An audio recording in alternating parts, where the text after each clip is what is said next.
최영일의 시사본부. 안녕하십니까. 최영일의 시사본부 시작합니다. 자, 봄이 성큼 다가왔습니다. 3월 중순에 또 주말을 맞이했죠. 자, 오늘은 긴 역사 속의 하루일 뿐입니다. 우주의 역사에 빗대면 찰나의 순간일 뿐이죠. 하지만 우리 인간의 삶에서 이 짧은 시간들은 아주 소중합니다. 자, 우리 시공간에는 동시에 많은 일들이 벌어지고 있습니다. 대통령은 다음 주 일본을 방문하고요. 집권 여당은 새 지도부가 출범했습니다. 야당은 특검을 발의했는데 대정부 투쟁보다 뭔가 이 내분 수습, 봉합에 고민하는 상황이고요. 자, 시야를 좀 확장해보면 경제 문제가 심각합니다. 미 연준과 국제통화기금은 금리를 더 올려야 한다, 이런 시그널을 보냈고 증시는 출렁출렁 불안합니다. 자, 우크라이나 전쟁은요 1년을 넘겼는데 러시아가 개전 이후 최대의 공격을 감행해서 미사일과 자폭 드론 80여 개가 우크라이나 전역을 공격했습니다. 자, 이외에도 많은 일들이 우리를 둘러싼 국내외 환경에서 벌어지고 있는데요. 자, 시사본부를 통해서 세상 돌아가는 상황 파악하시고 봄날의 소중한 주말 좋은 휴식 누리시면서 평화롭고 행복하시길 바랍니다. 최영일의 시사본부 출발합니다.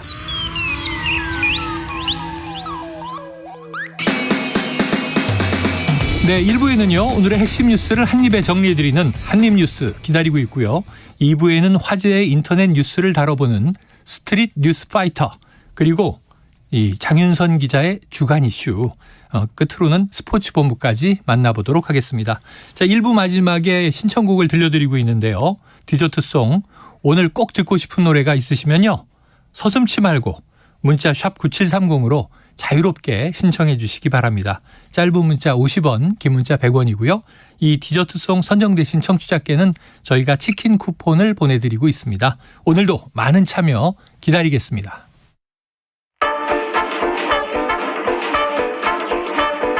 최영일의 시사본부 한입뉴스.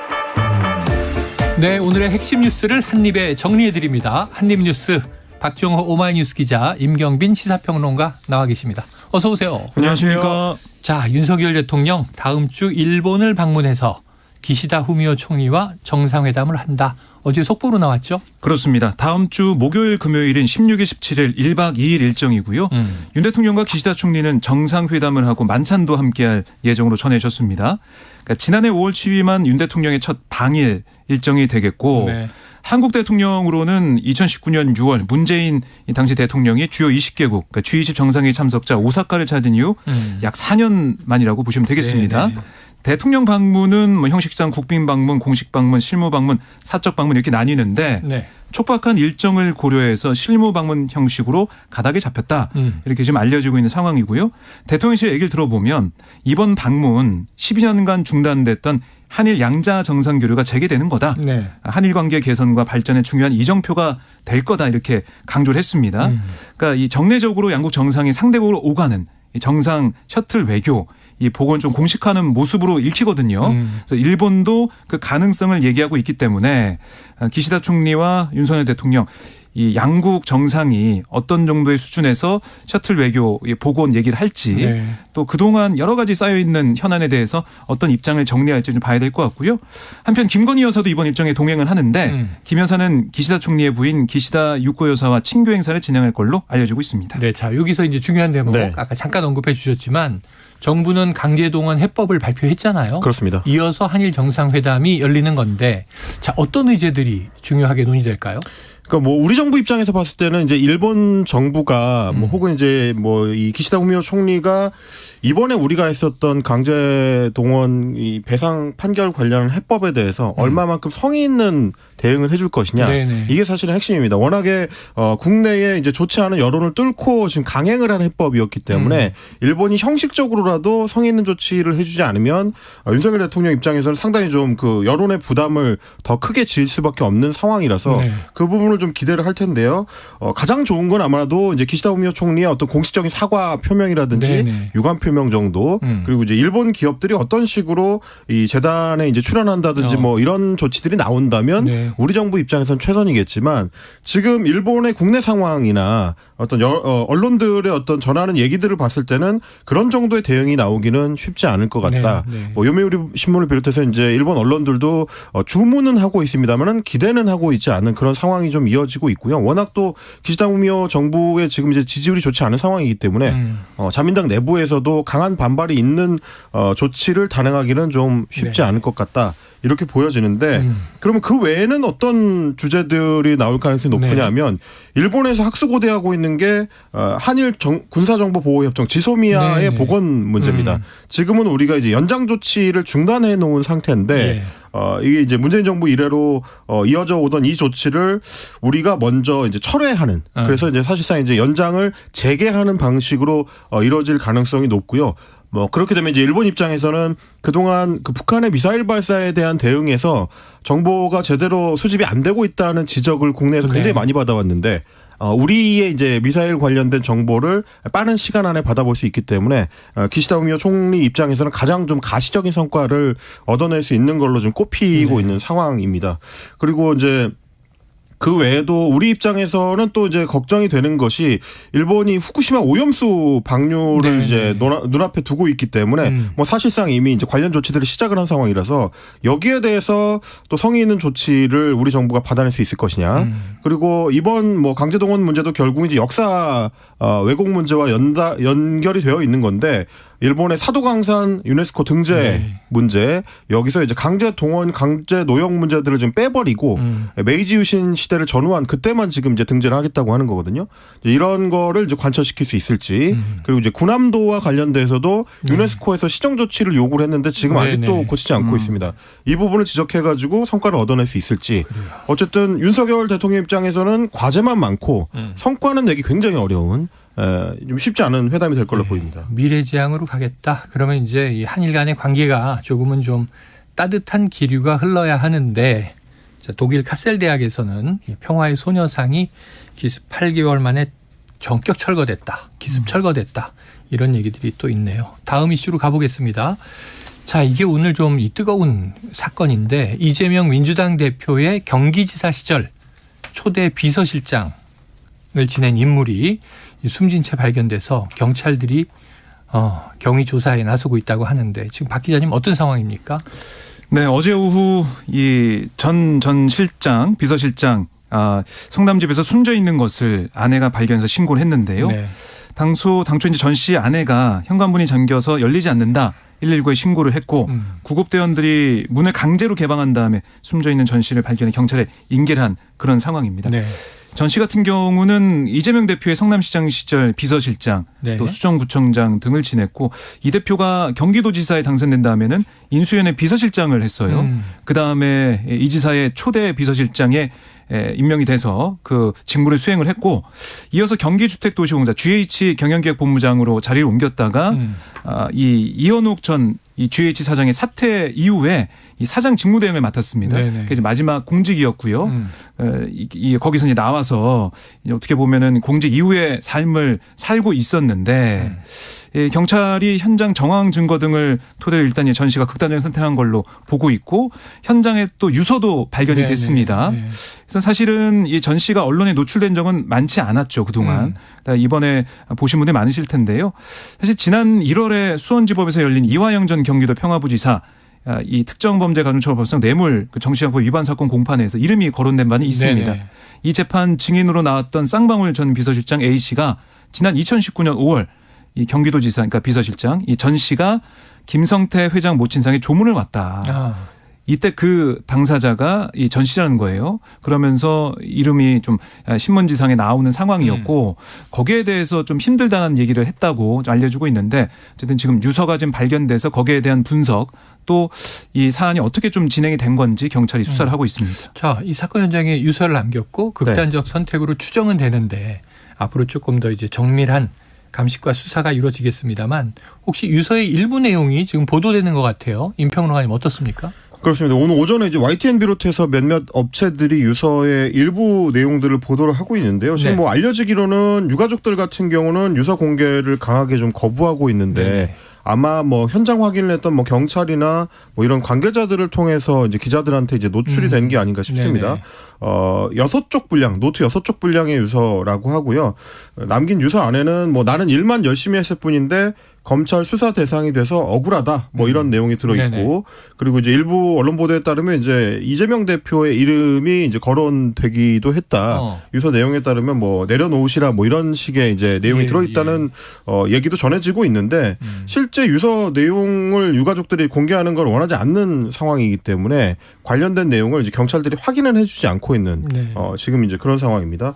박정 기자님 정리해 주셨던 것처럼 이재명 대표가 이제 성남시장과 경기도지사를 거치던 동안에 굉장히 좀 중요한 측근으로 이제 오랫동안 측근이었어요. 그렇습니다. 뭐 도지사 시절에도 이제 비서실장을 이제 제일 오래 지낸 인물로 알려져 있고 다만 이제 이분 같은 경우는 정진상 전 실장이라든지 김용 전 부원장이라든지 이런 인물들처럼 소위 정무직 출신은 아니고요. 네네. 정치 출신이 아니고 공무원 출신으로 알려져 있기 때문에 아마 검찰의 이제 수사 압박이 다른 뭐 정무직 공무원들에 비하면 정치인 출신들에 비하면 조금 더 강하게 다가왔을 가능성은 있을 것 같다. 네. 자세한 내용들은 이제 수사가 조금 더 진행돼야 알려질 수 있을 것 같습니다. 그래요. 자, 이재명 대표가 오전에 바로 입장을 냈다고 하는데 박 기자님 어떤 내용이 실려 있습니까? 네, 오늘 이재명 대표가 경기도를 찾아서 현장 최고위원회를 주재를 했는데요. 네. 거기서 이렇게 얘기를 했습니다. 평생을 공직에 헌신했고 이제 퇴직해서 제2의 인생을 시작하려고 하던 참으로 모범적인 공무원이었다. 네. 검찰이 이분을 수사한 일이 없다 이렇게 선을 그었다는데 이분은 반복적으로 검찰에 수사받았다 이렇게 주장을 했습니다. 네네. 근데 검찰은 지난해 12월 성남FC 불법 후원금 의혹 관련해서 검찰 조사 한 번 했다 이렇게 얘기를 하고 있지만 어쨌든 이재명 대표는 반복적으로 받았다라고 얘기를 했고요. 네네. 또 전 씨가 검찰의 압박수에 매우 힘들어했었다. 검찰 특수부의 수사 대상이 된 사람들이 왜 자꾸 극단적인 선택을 하겠느냐. 네. 없는 사실을 조작해서 자꾸 증거를 만들어서 들이대니까 빠져나갈 일은 없고 억울하니까 결국은 극단적 선택하는 거 아니냐. 이렇게 이재명 대표는 강조를 했습니다. 네. 아무리 비정한 정치라고 하지만 이 억울한 죽음들을 두고 정치 도구로 활용하지 말라. 이게 검찰의 과도한 압박수사 때문에 생긴 일이지 이재명 때문이냐 이렇게 강하게 지적을 했고 이렇게도 얘기를 했어요. 그야말로 광기다. 검찰의 이 미친 칼질을 도저히 용서할 수 없다. 이렇게도 강조를 했습니다. 네. 어찌 보면 이제 검찰의 압박 때문이다. 이렇게 강하게 이야기를 한 것 같고. 자, 그렇다면은 네. 임평롱아님 여당 입장도 나왔습니까? 여당에서는 뭐 이재명 대표를 향해서 이제 강한 비판들을 이제 쏟아냈는데요. 김기현 대표 같은 경우는 이유 여하를 막론하고 이 대표가 그동안 걸어왔던 과정에서 관계인이라고 할 수 있는 분들이 계속 유명을 달리한다는 거 국민들이 쉽게 납득하기 어려운 결과라고 생각한다. 뭐 이런 식의 이제 이야기를 했고요. 그러면서 아무리 이해하려고 해도 이해가 어려울 만큼 섬뜩한 느낌이 들고 주변에 어두운 그림자가 암울하게 드리운 거는 안타까운 일이 아닐 수 없다. 이렇게 얘기를 했습니다. 그리고 이제 성일종 국민의힘 정책위 의장 같은 경우도 어떤 말 못할 비밀이 있길래 그리 많은 측근들이 세상을 뜨고 있는지 오직 한 사람 그분이 입을 열 때다라고 하면서 이 대표한테 진실을 밝히라고 또 촉구를 했고요. 유승민 전 국민의힘 의원 같은 경우도 정치고 뭐고를 다 떠나서 인간으로서 더 이상의 희생은 막아야 할 책임이 이재명 대표에게 있다라고 얘기하면서 불체포 특권 뒤에 숨지 말고 사법 절차에 순순히 따르라라고 요구를 하기도 했습니다. 네. 자, 그래요. 이건 이제 계속 지켜볼 사안으로 가는 것 같습니다. 다음 이슈로 가볼게요. 자, 민주당이 김건희 여사 의혹 관련 특검법을 발의했는데요. 자, 이 특검법이 또 지난해에 발의한 게 있지 않습니까? 네, 그렇습니다. 그러니까 당시 특검법에는 김건희 여사의 허위 경력 의혹 이것도 네네. 수사 대상에 명시가 됐었어요. 근데 이제 어제 발의한 법안에는 주가 조작 의혹 네네. 사건과 협찬 의혹, 커반 컨텐츠 관련된 협찬 의혹으로 범위가 좀 좁혀졌습니다. 그러니까 특검 추진 시기나 내용, 방식 등을 놓고 보면 이 정의당의 좀 입장을 염두에 둔 게 아니냐. 그러니까 좀 좁혀가지고 정의당과 함께 손을 잡을 수 있는 네네. 그런 방향으로 가자. 이런 전략적인 판단이 있었다라고 볼 수가 있겠고요. 이 최대한 교집합을 만들어가지고 향후 패스트트랙 신속 처리 안건 지정 같은 이 특검 도입 속도를 높이는데 정의당의 협조 이게 필요하기 때문에 180석을 만들기 위한 그런 전략이다 이렇게 볼 수가 있겠고 정의당도 사실은 검찰 수사 우선을 주장했었죠. 그러다가 지난 7일 방향을 틀어서 김건희 여사 주가 조작 관여 의혹을 겨냥한 특검 임명 법안을 추진하겠다. 아마 오늘 20일 정도에 발의가 될 것 같아요. 이렇게 되면 민주당과 정의당이 이 부분 여러 가지 교집합이 안 되는 부분들을 어떻게 맞춰갈 것이냐. 특히 이 특검 임명 부분에서 후보를 지금 민주당에서는 계속해서 지난번 쌍특검 같이 이제 보자면 50억 클럽 특검에도 민주당이 사실상 2명을 추천하는 걸로 돼 있단 말이죠. 예. 후보를 추천하는 걸로 돼 있고 이번에도 김건희 여사 관련 특검도 민주당이 추천하는 걸로 돼 있습니다. 그런데 정의당은 비교섭 단체에서 해야 된다. 이런 입장을 내놨기 때문에 이 부분은 어떻게 조율할 것이냐. 이게 좀 관건으로 보입니다. 네, 사실 이제 핵심적인 어떤 쟁점 중에 하나는 민주당은 어차피 법사위를 통과할 가능성이 없다라고 판단하기 때문에 법사위원장이 지금 김도우 국민의힘 의원이기 때문에요. 그러니까 결국은 거기서 통과될 가능성이 없으니까 차라리 신속 처리 안건으로 바로 가자라는 입장인데 정의당은 아직까지는 이 법사위를 거쳐야 된다. 순서를 지켜야 된다라는 입장이라서 이것도 합의하기가 일단 쉽지는 않습니다. 그렇게 되면 이제 법사위의 계류 기간이 길어질 경우에는 또 다른 양상이 될 수가 있기 때문에 과연 이 어떤 접점을 만들어낼 수 있을지가 이 사안이 어떻게 전개될지를 이제 결정하게 될 걸로 보이고요. 또 하나 중요한 맥락은 뭐냐면 어쨌든 만약에 야당 양당에서 이제 합의를 하게 되면 패스트트랙에 태웠을 때 통상 한 8개월에서 한 10개월 정도까지의 기간이 소요됩니다. 이건 뭐 이제 계류시켜야 되는 기간 자체가 정해져 있기 때문에 그렇게 될 경우에는 이제 올해 연말 빨라도 올해 연말 내지는 내년 초에 이 안건이 본회의에서 처리될 가능성이 있거든요. 그렇게 되면 또 윤석열 대통령이 과연 거부권을 행사할지 여부가 정치적 쟁점이 될 테고 기간상으로 봤을 때는 내년 총선과 맞물려 있기 때문에 굉장히 중요한 정치적 쟁점으로 부각될 가능성이 남아 있습니다. 그래요. 자, 야당에서는 이렇게 추진 중인데 여당인 국민의힘 결국은 이재명 대표에 대한 사법 리스크를 피하기 위해서 국민 시선 돌리게 하는 거 아니냐? 이런 비판적인 입장인 거죠? 그렇습니다. 뭐 계속해서 이재명 대표를 겨냥한 그런 얘기들을 해왔었죠. 방탄 얘기도 해오다가 오늘 주호영 원내대표 얘기를 들어보면 이재명 대표 부정부패 혐의로부터 국민 시선을 돌리려고 하는 거다라고 꼬집었고요. 그러니까 결국에는 이 특검을 밀어붙이겠다는 게 국회를 극한 정쟁의 장으로 몰고 가는 게 아니냐 이렇게 주장을 했습니다.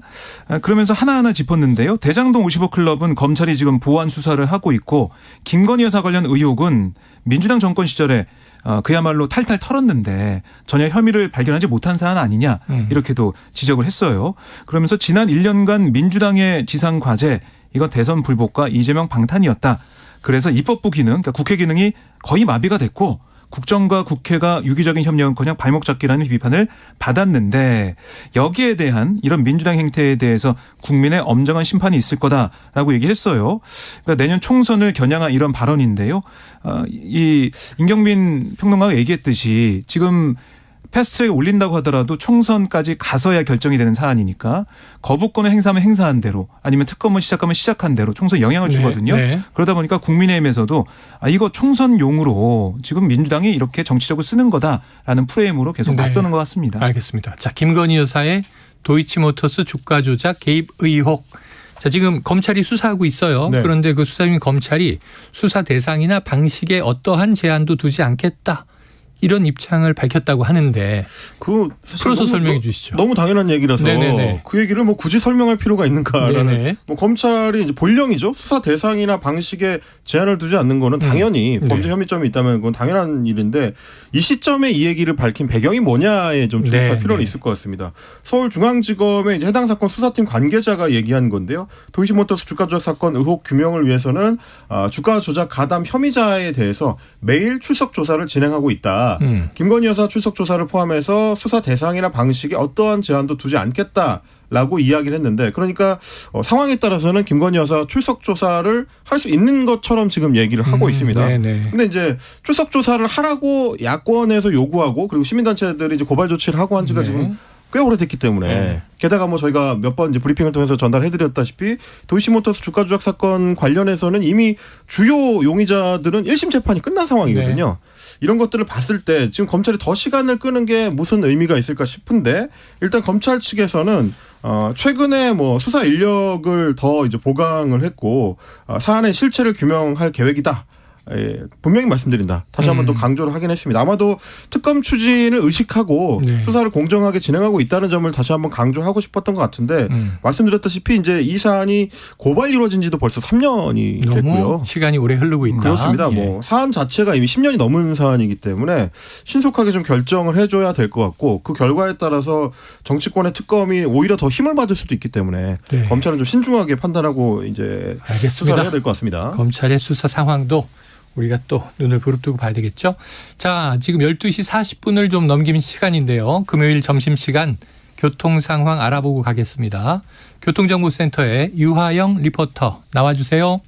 네, 이 시각 교통정보입니다. 서울 시내에서는 올림픽대로 공항 방향 가양대교 부근에 고장난 차의 여파로 월드컵대교부터 정체고요. 강변북로 구리 쪽으론 양화대교에서 동작대교까지 속도 떨어지고 이 구간 지나는데 20분 이상 걸리겠습니다. 고속도로는 서해안고속도로 목포 방향 안산 분기점에서 용담터널까지 밀리고요. 계속해서 8탄 분기점에서 화성휴게소까지 주춤합니다. 팔곡터널 1차로에서는 사고 났고요. 서해대교 2, 3차로에는 장애물이 있으니까요. 조심해서 지나셔야겠습니다. 논산 천안고속도로 논산 방향 남풍새 나대목에서 차량터널까지 밀립니다. KBS 교통정보센터였습니다.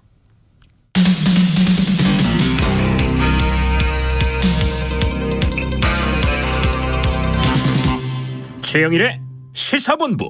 네, 다음 이슈로 가보겠습니다. 이 국가수사본부장에 임명됐다가 낙마했던 이 정순신 변호사, 그 아들이 학교폭력 전력에도 서울대에 진학한 이것 때문에 또 공분이 많이 일었는데요. 관련해서 서울대가 입장을 밝혔다고 하는데 박 기자님 어떤 내용입니까? 네, 어제 이제 국회 교육위원회 현안 질의에서 나온 내용을 쭉 네네. 보면 정 변호사의 아들이 2017년 강원도에 기숙형 자율학 사립고 민족사관학교라고 이름이 나왔으니까 제가 밝히면요.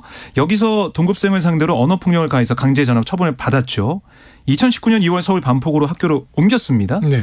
하지만 이 중대한 학폭을 저지르고도 2020년 정시 모집 전형을 통해서 서울대에 합격을 하면서 계속해서 공분을 사고 있는 그런 상황인데 이와 관련해서 어제 국회에 나온 천명선 서울대 입학본부장은 이 대입 과정에서 학폭 이력으로 정 변호사 아들이 감점 받았는지 이렇게 의원들이 물어봤어요. 네네. 무소속 민영배 의원 질의에 어떤 학생에 대해서 감점 조치를 했는지 특정해서 말씀드릴 수 없다 이렇게 얘기하면서도 정 변호사 아들이 입학한 연도에 강제 전학 조치를 받은 학생에 대해서는 저희가 할 수 있는 최대 감점을 했다. 이렇게 좀 간접적으로 확인하는 모습을 볼 수가 있었습니다. 다만 구체적으로 몇 점을 깎았는지 밝히지 않았는데 지금 뭐 나오는 얘기는 1점 감점한다고 당시 정시 모집 요강에 그렇게 돼 있다. 그러니까 수능 성적에서 1점 감점하는 걸로 돼 있기 때문에 그 정도 깎은 거 아니냐라는 보도가 나왔는데 거기에 대해 천 본부장은 최대 감점 점수를 확인해 드리기 굉장히 어렵다. 당락에 영향을 미쳤는지 미치지 않았는지 이건 각각의 과 또 그 해 연도에 따라서 상황이 다를 수 있다 이렇게 설명을 했는데 다만 최대 1점을 강정한 거냐라는 민주당 의원들의 질문에 1점 이상일 수도 있다 뭐 이렇게는 얘기를 했어요. 네네. 확인하지 않았다는 거고요. 이 제가 한 단면만 말씀을 드렸지만 어제 교육이 전체적으로 쭉 보면 이런 공방이 계속 이어졌습니다. 예. 모른다, 뭐 안 된다. 물어보면은 모른다. 아니면은 그거 밝힐 수 있냐 물으면 안 된다. 네. 이런 게 계속 이어졌는데요. 그러니까 이 정순신 변호사의 아들이 대학교에 재학 중입니까? 휴학 예. 중입니까? 혹은 자퇴했습니까? 이런 질의에도 천 본부장은 제가 확인드리기에 범위가 벗어난 거다. 네. 확인해 주지 않고. 그러니까 개인정보란 이유로 어제 얘기가 안 나오는 부분이 많았는데 하지만 문제는 이 당사자에게 처음부터 개인정보 동의 여부조차 확인하지 않았다는 거예요. 그러니까 결국에는 서울대 의지가 있었느냐 이런 지적이 나올 수밖에 없는 거고요. 그래서 민주당은 이 교육위 회의 이후에 기자회견 통해서 입학 전형에서 학교 폭력 사실이 있었을 때 감점 규모 또 개인 또 전형별 학폭 감점 여부 또 규정 또 서울대 정시에서 추가 서류 요청 사례 이런 현황들을 알아야 되는데 자료 조치가 안 되고 있다. 그래서 이거를 자료를 받고 또 여러 가지 사안들을 들여다보기 위해서 국정조사 아니면 뭐 고발 청문회 검토하겠다 이렇게 밝혔습니다. 그래요. 뭐 확인해 줄 수 있는 것은 합격자 명단에 있다는 사실 요거까지는 확인이 된 것 같은데 참 너무 다 이제 정보들이 꽉꽉 막혀 있는 것 같습니다. 결국 이제 서울대 총장도 그런 입장을 밝혔었기 때문에 입학했는지 뭐 재학 중인지 뭐 여부를 확인해 줄 수 없다. 없다. 그러다 보니까 뭐 입학처장은 총장 밑에 있는 사람이니까 총장도 확인을 안 해주겠다는 건데 이제 본인이 해줄 수 있겠느냐라는 얘기가 나올 수밖에 없는 거고요. 그러면 결국은 왜 이렇게까지 심지어 재학 중인지 여부조차 확인을 안 해준다는 거는 학생 자신보다도 오히려 학생의 배경에 있는 거에 대한 부담을 서울대 쪽에서 느끼고 있는 거 아니냐. 이제 언론들에서는 이제 그런 지적을 하고 있는 것 같습니다. 네, 자 임평론가님 하나 더 여쭤볼게. 네. 어제 국회 교육위 전체 회의에 또 다른 이제 출석자가 있었는데 네. 민족사관 고등학교 교장이었어요. 그렇습니다. 근데 그 발언이 좀 논란이 되고 있어서 이거 좀 소개해 네. 주시죠. 저희가 뭐 이 시간을 통해서 사실 학폭 관련된 그 조치에 있어서 민사고가 굉장히 좀 강단 있게 대응을 했었다라는 네. 점을 강조드렸던 적이 있는데 어제 국회에 참석해서 이 교장이 했었던 발언을 보면 또 저희의 그런 평가가 좀 무색해지는 부분들이 또 있었습니다. 일단 그 민사고 재학 시절에 학교 폭력을 그 정 변호사의 아들이 저지를 때 빨갱이 같은 이제 극단적인 단어들을 이제 사용해서 그러한 것들이 이제 너무 좀 지나친 표현 아니냐. 이게 언어 폭력이 아니냐라고 민영배 의원이 질의를 했는데 거기에 대해서 이제 한만희 민사고 교장은 글쎄요, 저는 사용을 안 해서 모르겠지만 그 부분을 그렇게까지 문제 삼지는 않았습니다. 라고 이야기를 했습니다. 그거는 일상적으로 사용되는 언어이기 때문에 학교가 지도할 영역이 아니었다라고 이야기를 한 건데요. 그러면 사실은 그런 식의 이제 비하 표현을 언어 폭력이라고 학교에서 지도하지 않으면 학생들은 누구로부터 그걸 배워야 되느냐라는 생각이 좀 들 수밖에 없는 거고요. 또 한 가지는 어제 또 논란이 됐던 다른 측면은 정 씨가 전학이 늦어지면서 피해 학생하고 이 분리 조치가 제대로 안 되고 수업 한 과목을 같이 들었다는 문제 제기가 있었습니다. 뭐 어제 드러난 걸로 보면 이제 거시경제학 수업이었다고 하는데 그거에 대해서도 분리 조치를 왜 제대로 안 했느냐고 질의를 하니까 한만희 교장이 그 과목은 우리 학교에 한 과목밖에 없어가지고 이 뭐 학교 수업 진도를 따라가려면 어쩔 수 없었다는 식으로 또 답변을 하더라고요. 그러니까 학교 현장에서 이 지도의 최고 책임자인 학생 지도의 최고 책임자인 교장이 언어 폭력에 대한 어떤 인식 문제 혹은 분리 조치에 대한 엄밀성 문제 이런 것들에 대해서 좀 안이한 인식을 갖고 있는 거 아니냐. 자유로운 사립고라는 게 자율성을 최대한 보장해주고 대신 학교가 책임지는 영역도 그만큼 넓게 가져가야 되는 건데 충분히 책임질 수 있는 어떤 능력이나 인식을 학교 측에서 갖고 있느냐 이런 의심을 할 수 있는 문제들이 좀 어제 많이 나왔던 것 같습니다. 알겠습니다. 자, 교육이 어제 나온 이야기 끝이 아닙니다. 계속 앞으로 관련 보도도 나오겠죠. 자, 학교가 확인해주지 못한다. 그렇다면 결국은 뭐 국회 차원에서 또는 이제 언론 단위에서 뭔가 좀 추가적인 이야기가 나올 것 같은데 안 그래도 계속 단독 나오고 있어서 국민들 마음만 자꾸 허물어지는 것 같습니다. 네, 그리고 이제 인사검증 과정에서 아들의 학폭 관련 소송을 숨겼다 의혹을 받는 정순신 변호사. 인사 문제 하나가 중요한 또 영역이죠. 그렇습니다. 이 경찰 수사도 어제 뭐 시작을 한 그런 상황인데요. 서울 서대문 경찰서가 시민단체, 그러니까 서민민생대책위원회 관계자를 고발인 신분을 불러 조사를 해서요. 이것도 좀 어떻게 될지 지켜봐야겠습니다. 네, 자 다음 이슈로 가봅니다. 이 북한이 연달아 우리 공군 기지를 목표로 한 타격 훈련을 이어가고 있는데 자, 또 어떤 도발이 있었나요, 박 기자님? 네, 그러니까 어제 신형 전술 유도 무기를 동원해서 그러니까 우리 측 공군 기지, 그러니까 우리 작전 비행장을 가상 지역으로 한 활약 훈련했다. 이렇게 지금 전해주고 있는데요. 지난달에 600mm 이제 초대형 방사포 발사 훈련에 이어서 다시 한번 우리 이제 비행장 이 기지를 노리는 도발을 하고 있다 이렇게 볼 수가 있겠습니다. 조선중앙통신의 보도에 따르면 적 작전 비행장의 주요 요소를 가상해서 설정된 조선 서해상의 목표 수역에 위협적인 일제 사격을 가했다. 이렇게 실전 대응 능력을 과시했다라고 얘기를 했고 또 사진을 보니까 김정은 위원장이 등장한 모습 또 거기에 둘째 딸 김주애가 옆에 서 있는 모습까지 사진이 공개가 됐어요. 그만큼 지금 이런 도발 자체가 좀 또 북한에서는 어떻게 보면 좀 중요하게 생각하고 있다 이렇게 볼 수도 있겠고 청주 공군기지에 우리 군의 전략자산도 있고 또 군산 미 공군기지에는 주한미 공군 F-16 전투기를 포함해서 뭐 일본에 있는 F-22 등이 전개되는 곳이 또 그 기지거든요. 그러니까 그런 곳들을 겨냥한 북한의 도발이 이어지고 있는 상황인데 전문가들 얘기 들어보면 결국 여러 발을 동시에 발사하는 훈련이나 여러 곳에서 발사하는 훈련을 통해서 어제 같은 경우는 골프장 호수에서 발사가 됐다고 전해지고 있어요. 그런 걸 통해서 뭐 발견되지 않고 최대한 효과적으로 발사하려는 그런 노력을 하고 있는 게 아니냐라는 분석도 나오고 있고요.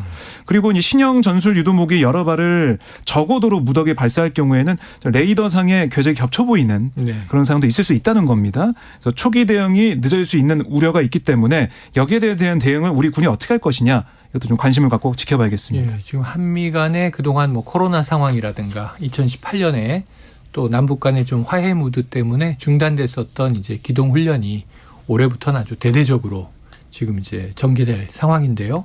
여기에도 북한이 상당히 민감하게 지금 지켜보고 있다. 미국에서는 이제 미국의 안보를 평가하는 연례 보고서가 나왔는데 그 내용을 보면 북한은 결코 핵을 내려놓지 않을 것이다 하는 또 이제 전망도 나와 있습니다. 다음 이슈로 가보겠습니다. 자, 임 평론가님, 지난 1월에 경상수지가 한 달 만에 또 적자로 돌아섰어요. 그렇습니다. 이게 최대 적자라면서요. 게다가 이제 1월 경상수지 기준으로 봤을 때는 역대 최대, 사상 최대를 기록했는데요. 45.2억 달러. 그러니까 우리 돈으로 치면 한 5조 9,600억 원 정도 적자를 봤습니다. 이게 이제 12월 같은 경우는 해외에 투자했던 그 우리 국민들이 꽤 많기 때문에 배당 소득 수지가 있어서 그때는 흑자 전환에 한 달 정도 이제 반짝 성공을 했었는데 다시 2달 만에 적자로 돌아선 그런 상황이고요. 일단 뭐 가장 큰 원인은 에너지 수입 물가가 워낙에 많이 올라갔기 때문에 거기서 이제 적자가 많이 나왔고, 그리고 지난달에도 저희가 한번 전해드렸습니다마는 수출이 워낙 좀 부진한 상황입니다. 그래서 수출 부진과 수입 물가 상승 두 가지가 겹치면서 경상수지 적자를 이제 또다시 기록하게 됐고요. 이게 지금 장기화, 만성화되는 분위기로 가고 있어서 상당히 좀 걱정이 많이 됩니다. 지금 중국에서는 소위 리오프닝이라고 해가지고 다시 이제 개방 경제로 나오고 있는 상황인데도 불구하고 중국의 리오프닝이 아직까지는 우리한테 이제 따뜻한 기운으로 오지 못하고 있는 상황인데다가 중국 정부에서 발표한 바에 따르면 중국이 올해 이제 경제 성장을 전망치를 높게 잡지 못하고 있을 만큼 좀 상황이 쉽지 않은 입장이다 보니까 우리도 올해는 특히 상반기에는 계속 좀 이런 적자 기조가 이어지지 않을까 그런 걱정을 하는 분들이 많이 있는 것 같습니다. 네, 경제 중요하죠. 경제가 참 중요한데 저희가 늘 이제 정치 이슈, 그것도 좀 싸우는 비생산적인 이슈를 전해드리느라고 경제를 잘 짚지 못하는 것도 안타까움이 있습니다. 그 외에도 지금 양회가 벌어지고 있는 중국 시진핑 주석의 사면임이 사상 최초로 결정됐다, 이런 속보도 있습니다. 자, 오늘 한입뉴스 여기서 정리하겠습니다. 박정호 오마뉴스 기자, 임경빈 시사평론가 고생하셨습니다. 고맙습니다. 자, 오늘의 디저트송은요, 청취자 3850님께서 보내주셨는데요. 기대가 되면서도 또 걱정도 됩니다. 자, WBC 일본과의 경기가 있는 날입니다. 오늘 저녁 7시부터라고 하죠. 국민 시름을 우리 대표팀이 싹 날려줬으면 합니다. 힘들 때 들으면 기운 솟는 노래, 노라조의 9회 말 투아웃을 신청하셨습니다. 노래 듣고 돌아오겠습니다. 우리를 힘들게 한 세상 탓하고 있니? 살다가 때로는 넘어질 때도 있는 걸지. 그래 울만큼 울어 눈물 다 흘러 마를 때까지. 그냥 이대로 포기할 소냐? 한번 사는 인생을 그냥 여기서 쓰러질 테냐? 다시 또 날아보자.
짱 없음 구하면 되고 여자 없음 사귀면 되고 명예 따윈 개나 줘버려 위기는 내 역전의 찬스시 여는 내 희망의 원천 좌절은 내 술자리 안주 더 빡세게 NORADO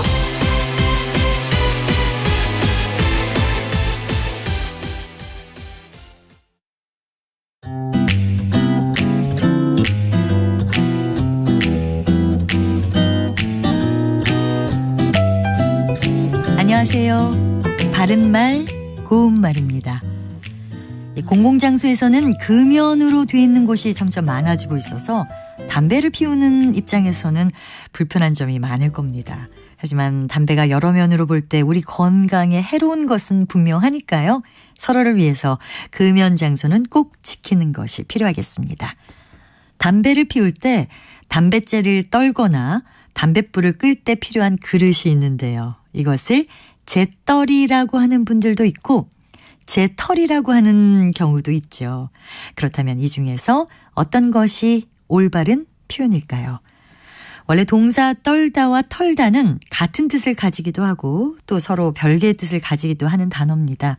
이 두 동사는 어떤 것에 달리거나 붙은 것을 떨어지게 한다는 뜻을 모두 가지고 있습니다. 옷에 먼지를 떨다, 담뱃재를 떨다, 밤나무에 밤을 떨다 같이 쓸 수 있는데 여기서 떨다 대신에 털다로 바꿔서 사용해도 아무 문제가 없습니다. 이렇게 떨다와 털다를 서로 바꿔 쓸 수 있는 경우가 많기는 하지만 담뱃재를 받는 그릇을 가리키는 바른 단어는 재떨이가 아니고요. 재떨이라고 된소리로 표기하고 발음합니다. 다시 말씀드리면 재떨이가 표준어고요. 재떨이는 표준어가 아닙니다. 바른말 고운말 아나운서 변희영이었습니다.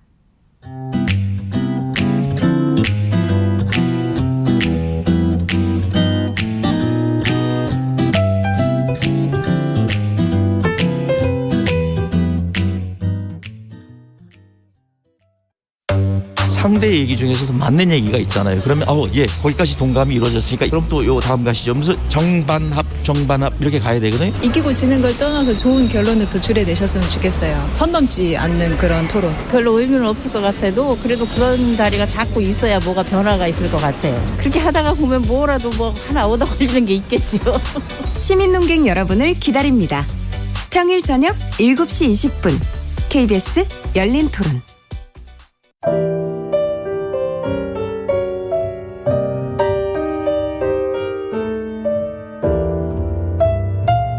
내일의 품격, 김성환의 시사야에서 챙겨가세요. 하루를 마무리하는 시간 꺼내보는 당신의 지식 창고. KBS 1라디오 김성환의 시사야. 평일 밤 10시 5분 여러분을 찾아갑니다.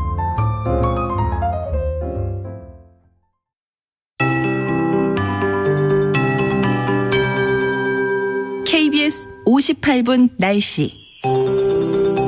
오늘 맑은 하늘에 낮 동안 초여름 날씨가 느껴지겠습니다. 올 들어 가장 따뜻한 지역이 많을 텐데요. 아침에 영상 6도로 출발한 서울은 한낮에 22도로 어제보다 9도나 높겠고요. 부산 19도, 강릉 21도, 대전, 대구 25도, 광주는 26도 안팎까지 크게 오르겠습니다. 15도 안팎으로 큰 일교차에는 유의하시기 바랍니다. 옷장 속 겉옷 정리는 조금 더 미루시는 게 좋겠는데요. 모레 전국 대부분에 비가 내린 뒤 기온이 큰 폭으로 떨어지겠습니다. 일요일 낮 기온은 서울이 10도 안팎에 그치겠고 월요일 아침엔 영하권 추위가 찾아오겠습니다. 비가 오기 전까지 동쪽을 중심으로 대기가 매우 건조하겠습니다. 강원 영동과 경상권, 일부 충청 전라권 내륙에 건조주의보가 발효 중이고요. 전국에 산불경보가 경계 단계에 내려진 가운데 경북 상주시 백학산 부근에 진화 중인 화재가 있습니다. 주말까지 불씨관리 철저히 해주시기 바랍니다. 오늘 대부분 지역의 공기가 탁한 가운데 서쪽과 남해안을 중심으로 낮에도 먼지 안개가 끼는 곳이 있겠습니다. 수도권 등 중서부 지역은 주말인 내일도 먼지 농도가 높겠고 충남과 남부지방은 내일 오전까지 공기질이 좋지 않겠습니다. 모레는 새벽부터 오전 사이 전국에 5에서 20mm의 단비가 내리기 시작하겠습니다. 지금 서울의 기온 19도입니다. 박다효입니다.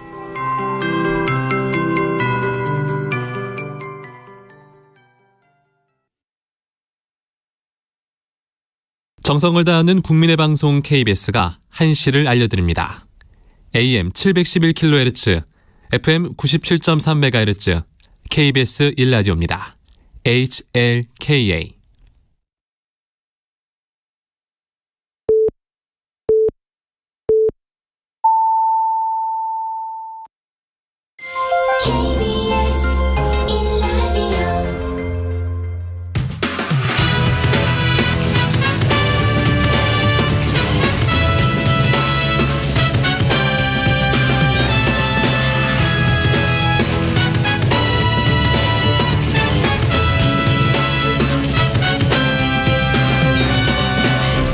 KBS 1라디오 최영일의 시사본부.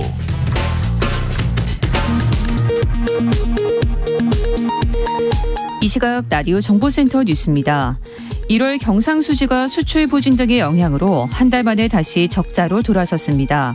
적자 규모는 45억 2천만 달러로 관련 통계가 시작된 1980년 1월 이후 가장 컸습니다. 인천공항을 출발해 필리핀 마닐라로 향하려던 항공기에서 실탄 2발이 발견돼 관계기관이 수사에 나섰습니다. 이재명 더불어민주당 대표의 경기도지사 시절 초대 비서실장이 숨진 채 발견돼 경찰이 수사에 나섰습니다. 경찰은 전 씨가 극단적 선택을 한 것으로 보고 사망 경위 등을 조사하고 있습니다. 시진핑 중국 국가주석이 1949년 신중국 건국 이후 첫 3년임 국가주석이 됐습니다. 시 주석은 오늘 전인대 전체회의 국가주석 선거에서 만장일치로 선출됐습니다. 지금까지 라디오 정보센터 뉴스 정한나였습니다.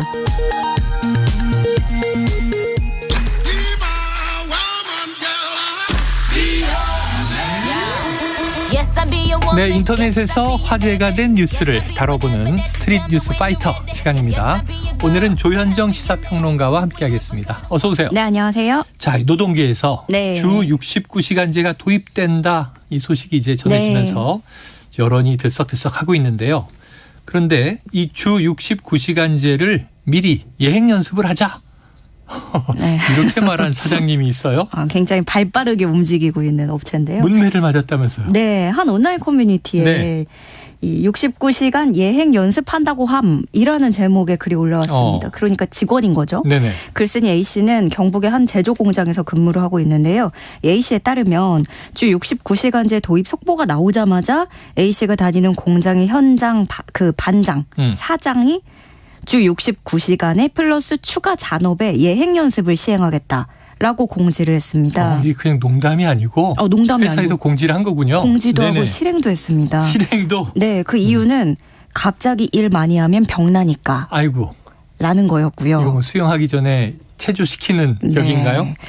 예외는 또 없다라고 말했다고 하는데 그리고 실제로 실행을 하게 되면서 A씨의 추가 글이 또 올라옵니다.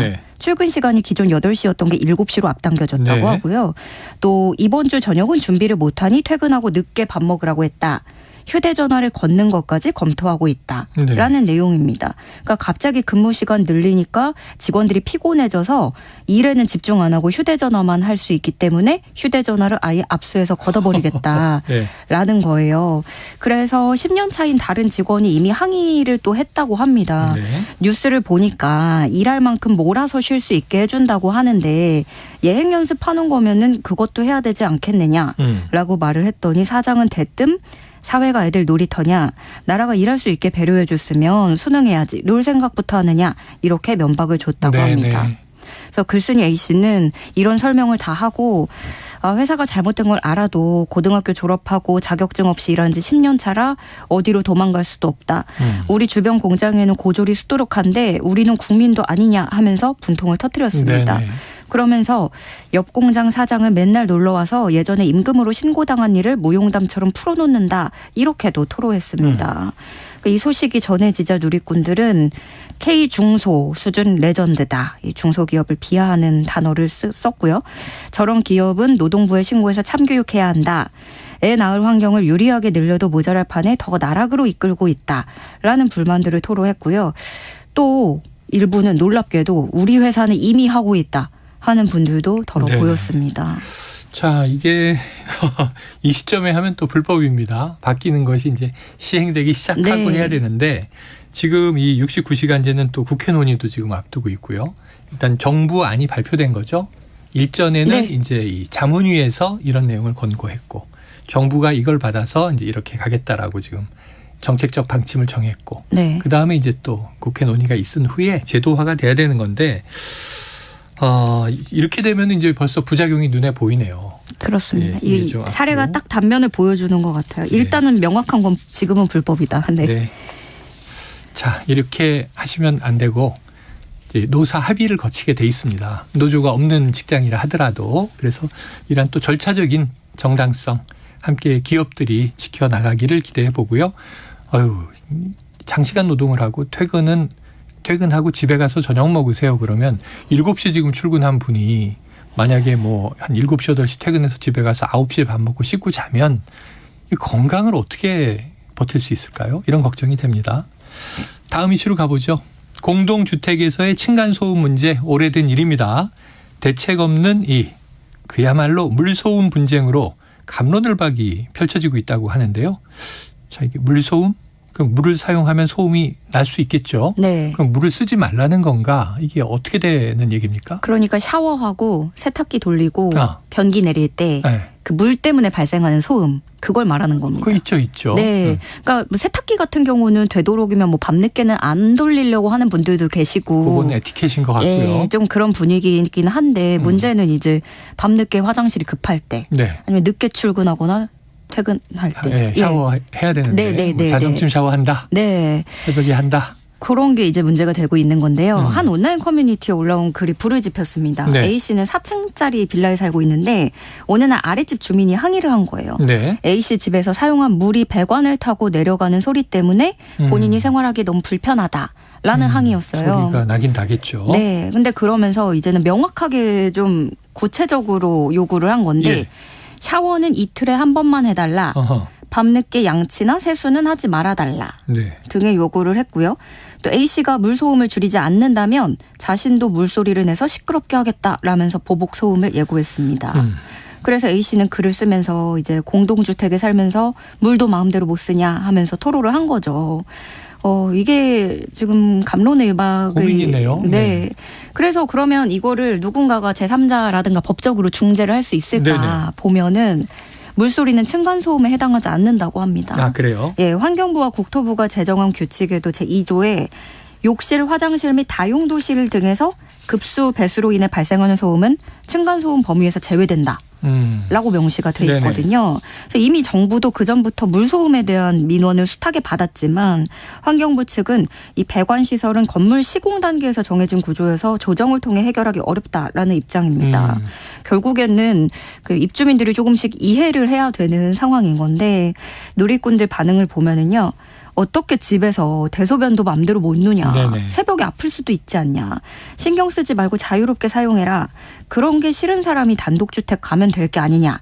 이런 반발이 있고요. 또 한편으로는 방 전체가 수족관이 된 것처럼 소리가 크게 울리는데 늦은 시간이라면 조절해서 써주길 바란다. 이런 의견도 또 보여집니다. 자, 층간소음엔 해당하지 않는다. 이거 막 좀 우기려고 하면 아니 그럼 여름 장마철에 빗소리 나는데 비 멈추라고 하실 수 있습니까? 뭐 이렇게 따질 수는 있겠죠. 하지만 이건 또 인공적으로 나는 소리라 서로 좀 배려하면 괜찮을 것 같긴 한데 이게 특수 상황이 너무 많아요. 새벽에 갑자기 막 급체를 해서 뭐 토를 해야 되거나 그러면 과음하고 들어와서 조평론가는 이제 그 생각을 하시는군요. 과음하고 새벽에 체했을 때. 근데 저희 때 또 중년 아저씨들 되면요. 이렇게 자다가 화장실에 뭐 한두 번씩 가거든요. 그럼 새벽에 화장실 갔을 때 가면 안 되나? 참아야 되나? 뭐 여러 가지 고민들이 또 생기죠. 이게 집에서도 그런 걸 편하게 못 쓴다고 하면 되게 힘들 것 같긴 해요. 또 밤 늦게 들어왔다 하면 아마 이제 일하고 땀 빼고 들어왔을 가능성이 있는데 샤워하려다 보니까 자정 넘었네? 이런 고민해야 되고 세탁기는 조금 이제 해지면 돌리지 않는 에티켓이 자리 잡아가는 것 같아요. 자, 이제 새로운 또 물소음 에티켓이 필요한 시점이 된 것 같습니다. 자, 법적으로는 이건 뭐 어떻게 할 수가 없는 상황이에요. 그런데 이제 그것도 또 예민한 분들은 불편하겠죠. 정말 뭐 이틀에 한 번 샤워해라 이런 강요를 하는 것도 저는 네. 무리인 것 같고 하지만 또 그럼 어떻게 배려하는 게 좋을지를 또 한번 생각해 봐야 할 필요도 있는 것 같고 저는 일단 좀 소리 안 나게 좀 만들어줬으면 좋겠어요. 건설사가. 소리 안 나게 네. 조용히 물이 내려가도록 네. 좀 벽도 더 탄탄하게 하고. 좋은 아파트는 그럴 수 있겠죠. 그런가요? 네, 가격이 또 문제가 될 수 있겠네요. 다음 이슈로 가보겠습니다. 자, 이 합계 출산율 0.78 이 통계가 한참 이게 심각하게 보도가 됐었죠. 네. 출생률 쇼크다 이런 보도가 대대적으로 쏟아지기도 했고요. 청년들의 결혼을 장려하기 위해서 데이트 비용을 주자 이런 지자체가 있다고요? 네, 바로 부산시 사하구입니다. 네. 선남선녀 만남데이라는 걸 추진하는데요. 허허. 만남을 사하구가 주선을 해주고 이 자리에서 짝을 맺은 남녀에게는 데이트 비용을 지원해준다라는 내용입니다. 부산이 실제로 이번에 그 합계 출산율이 0.72로 나와서 굉장히 충격을 받았거든요. 네. 서울 다음으로 낮은 곳으로 그러니까 나타났고요. 이게 대도시가 낮더라고요. 네. 서울이 제일 낮고 그다음 부산, 그다음 인천 뭐 이렇더라고요. 네. 그래서 또 이런 것 때문에 부랴부랴 이렇게 선남선녀 만남데이를 주선했는데 그 전에 이전에 경남 하동군이 또 비슷하게 했었어요. 네네.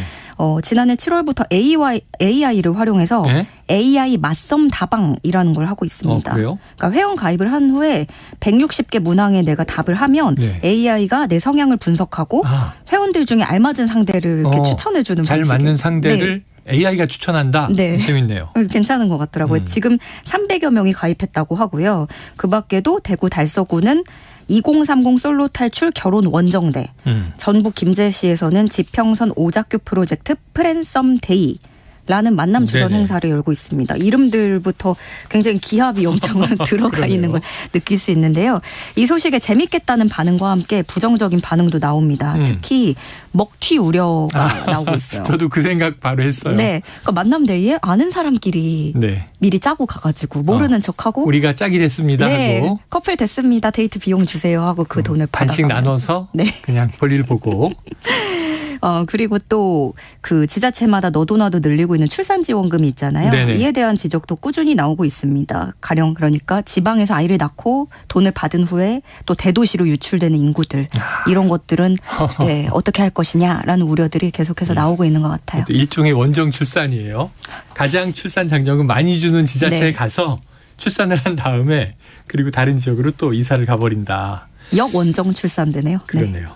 자, 530년 전에 남편이 아내에게 쓴 사랑이 가득 담긴 편지가 보물로 지정됐다 이런 소식인데 감동적이긴 한데 이거 우리나라 얘기예요? 네, 맞습니다. 네. 한글로 써보낸 편지예요. 한글로? 조선시대에 남편이 아내에게 한글로 써보낸 네네. 편지인데 이 존재가 알려진 이후에 내용이 애틋해서 큰 화제가 되기도 했었습니다. 이 남편이 군관으로 활동을 한 나신걸이란 사람이에요. 그래서 아내를 두고 함경도까지 먼 지역으로 떠나야 됐는데 이 편지를 보면 한글로 주로 가족에 대한 그리움과 함께 농사일 잘 챙겨달라, 소소한 가정사들을 잘 살펴봐달라 이런 부탁이 들어있고요.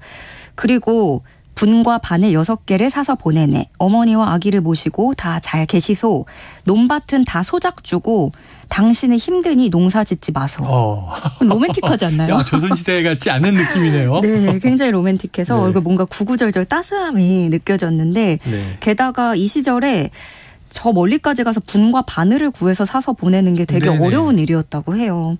무엇보다 일단 편지에서 그 상대방에 대한 호칭, 높임말 사용, 또 문관 복식 등을 알 수 있고요. 그렇게 15세기 언어와 생활 양식을 알려주는 귀중한 자료가 됐습니다. 네. 특히 1446년에 훈민정음이 반포된 이후에 50년도 채 안 된 시점에 수도에서 먼 변방에서까지도 한글이 널리 쓰였고 여성의 언어로만 인식됐던 한글을 이렇게 남성도 익숙하게 사용했음을 확인해줘서 의미가 큰 자료라고 합니다. 아유, 의미 크네요. 저도 처음 봤어요. 이렇게 낭만적인 글을 부인에게. 당신의 힘드니 농사 짓지 마소. 전 여기가 되게 감동적이었어요. 손에 물 묻히지 마소. 네. 요즘에 그 신랑들에게 좀 많이 널리 읽혀야 되겠습니다. 알겠습니다. 오늘 얘기 여기까지 정리하겠습니다. 네. 지금까지 조현정 시사평론가였습니다. 수고하셨습니다. 네, 고맙습니다.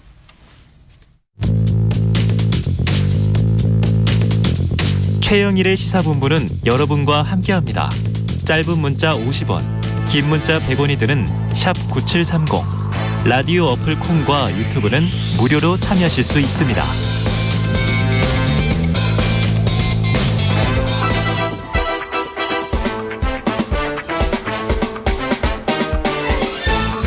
네, 이번 한 주 어떤 소식이 가장 뜨거운 뉴스였나? 또 한 주간의 뉴스들을 종합 정리해보고요. 미처 못다한 이야기를 챙겨드리도록 하겠습니다. 장윤선의 주간 이슈. 장윤선 정치전문기자 나오셨습니다. 어서 오세요. 네, 안녕하세요. 아유, 지난주에도 막 울산도 다녀오시고 막 정말 특종들을 잡기 위해서. 그러게요. 동분서주 하는 일이 많아지고 있습니다. 예, 그런데 이제 뉴스가 참 많이 쏟아지는데. 네. 기자들이 바쁘다는 일은 그만큼 한국 사회가 요동치고 있고. 요동치고 있다. 예, 상당히 거세게 움직이고 있다. 이런 생각이 좀 듭니다. 이게 말이죠. 롤러코스터 탄 것처럼 국민들의 그러니까요. 입장에서는 예. 나쁘게 보면 혼란스럽다. 네. 또 뭐 멋있게 표현하면 다이나믹하다 이런 얘기도 하는데 예. 자, 그런데 이제 좋은 소식만 있는 게 아닙니다. 어젯밤에 안타까운 소식이 전해졌습니다. 네. 이 더불어민주당 이재명 대표의 경기도지사 시절 초대 비서실장이 자택에서 숨진 채 발견이 된 건데요. 삼가 고인의 명복을 빌면서 자, 오늘 언론에서 이 대표의 주변 인물이 사망한 사례가 이번으로 5번째다. 유서에 이 대표의 이름이 언급돼 있다. 이런 보도에 좀 초점이 맞춰진 것 같더라고요.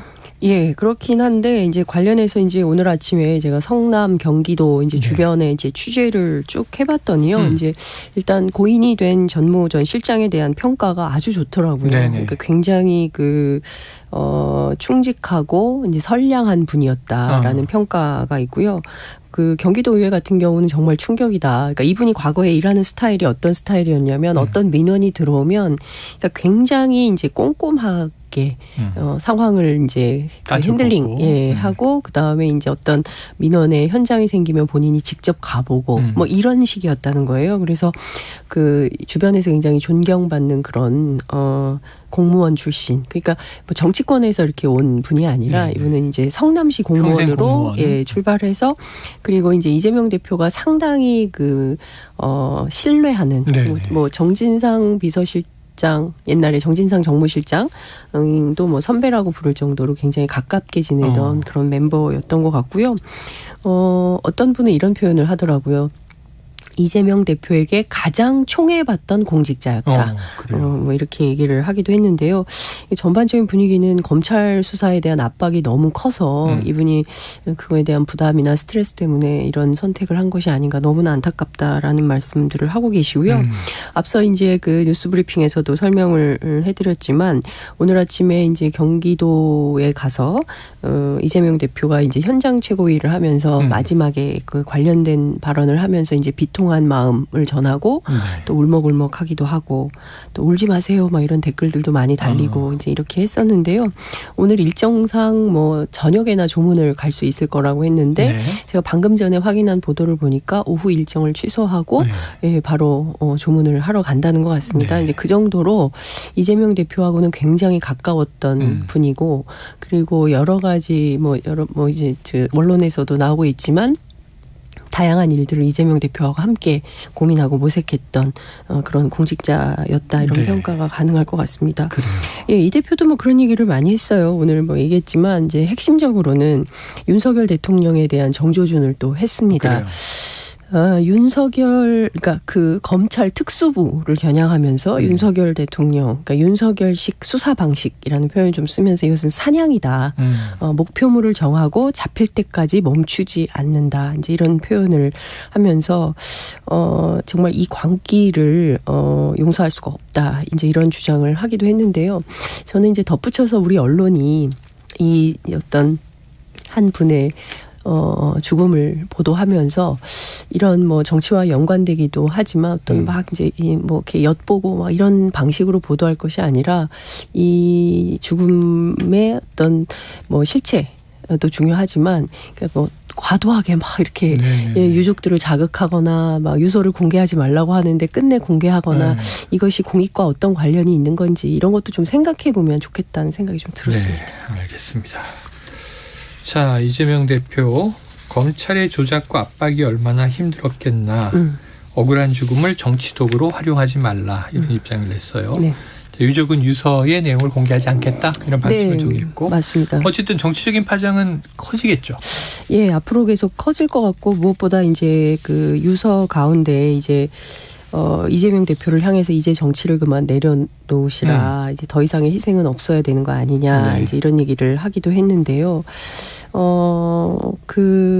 사실은 그 사건의 이제 수사를 할 때 검찰이 어느 정도나 이재명 대표 입장에서는 굉장히 잔인하다 이런 판단을 했을 것 같은데 검찰 특수부 수사 대상이 되면 피할 수가 없는 것 같다. 이게 죽거나 감옥 가거나 그런데 이것이 이재명 때문이냐 이제 오히려 이제 그런 질문을 좀 하고 있는데요.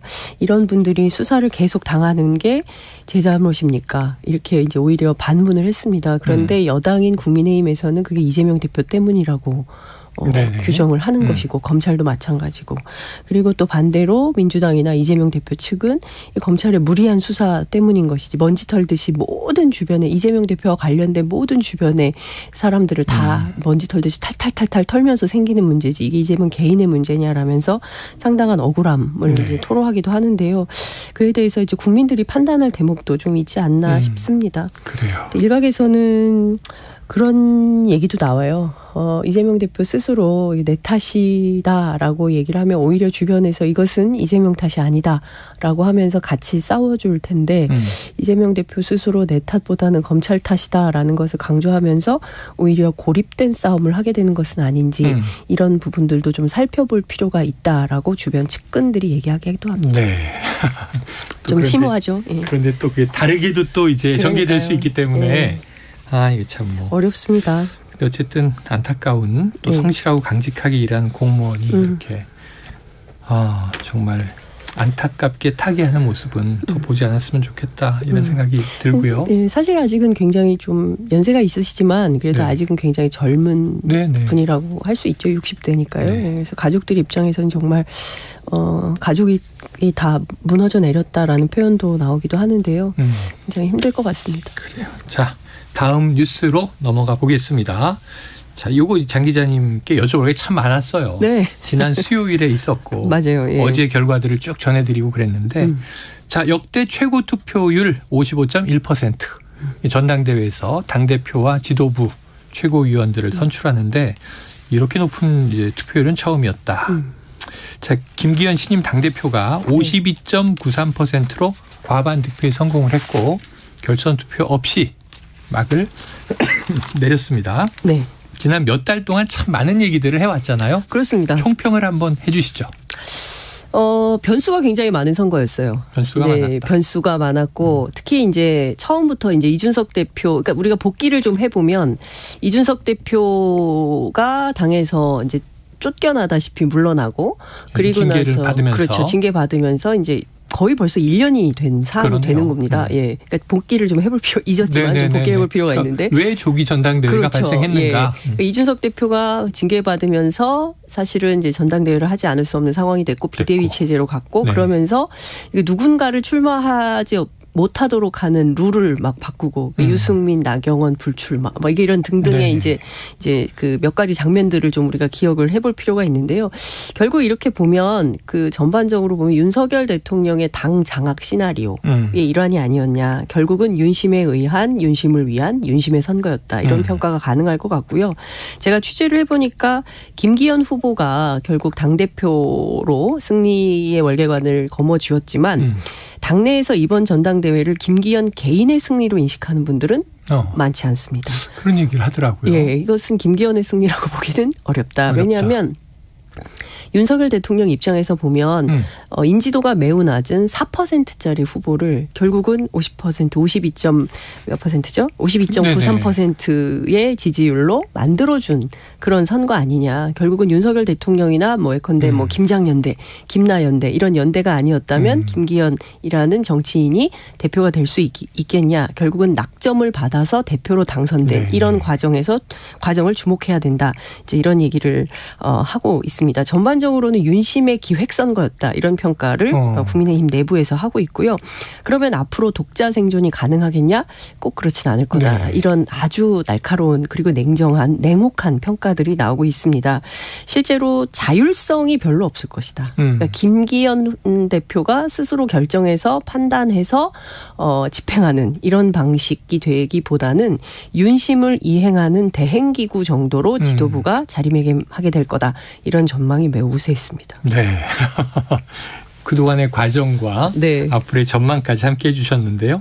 자, 선거를 치렀던 기간으로 한번 잠깐 돌아가 보면 갈등이 워낙 많았잖아요. 맞습니다. 전당대회 이제 열리기 하루 전 안철수, 황교안 두 후보가 연대해서 김기현 후보의 사퇴를 또 주장하기도 했고요. 또 이 대통령실 행정관 선거 개입 의혹으로 강승규 시민사회 수석이 안철수 후보에게 고발당하기도 했습니다.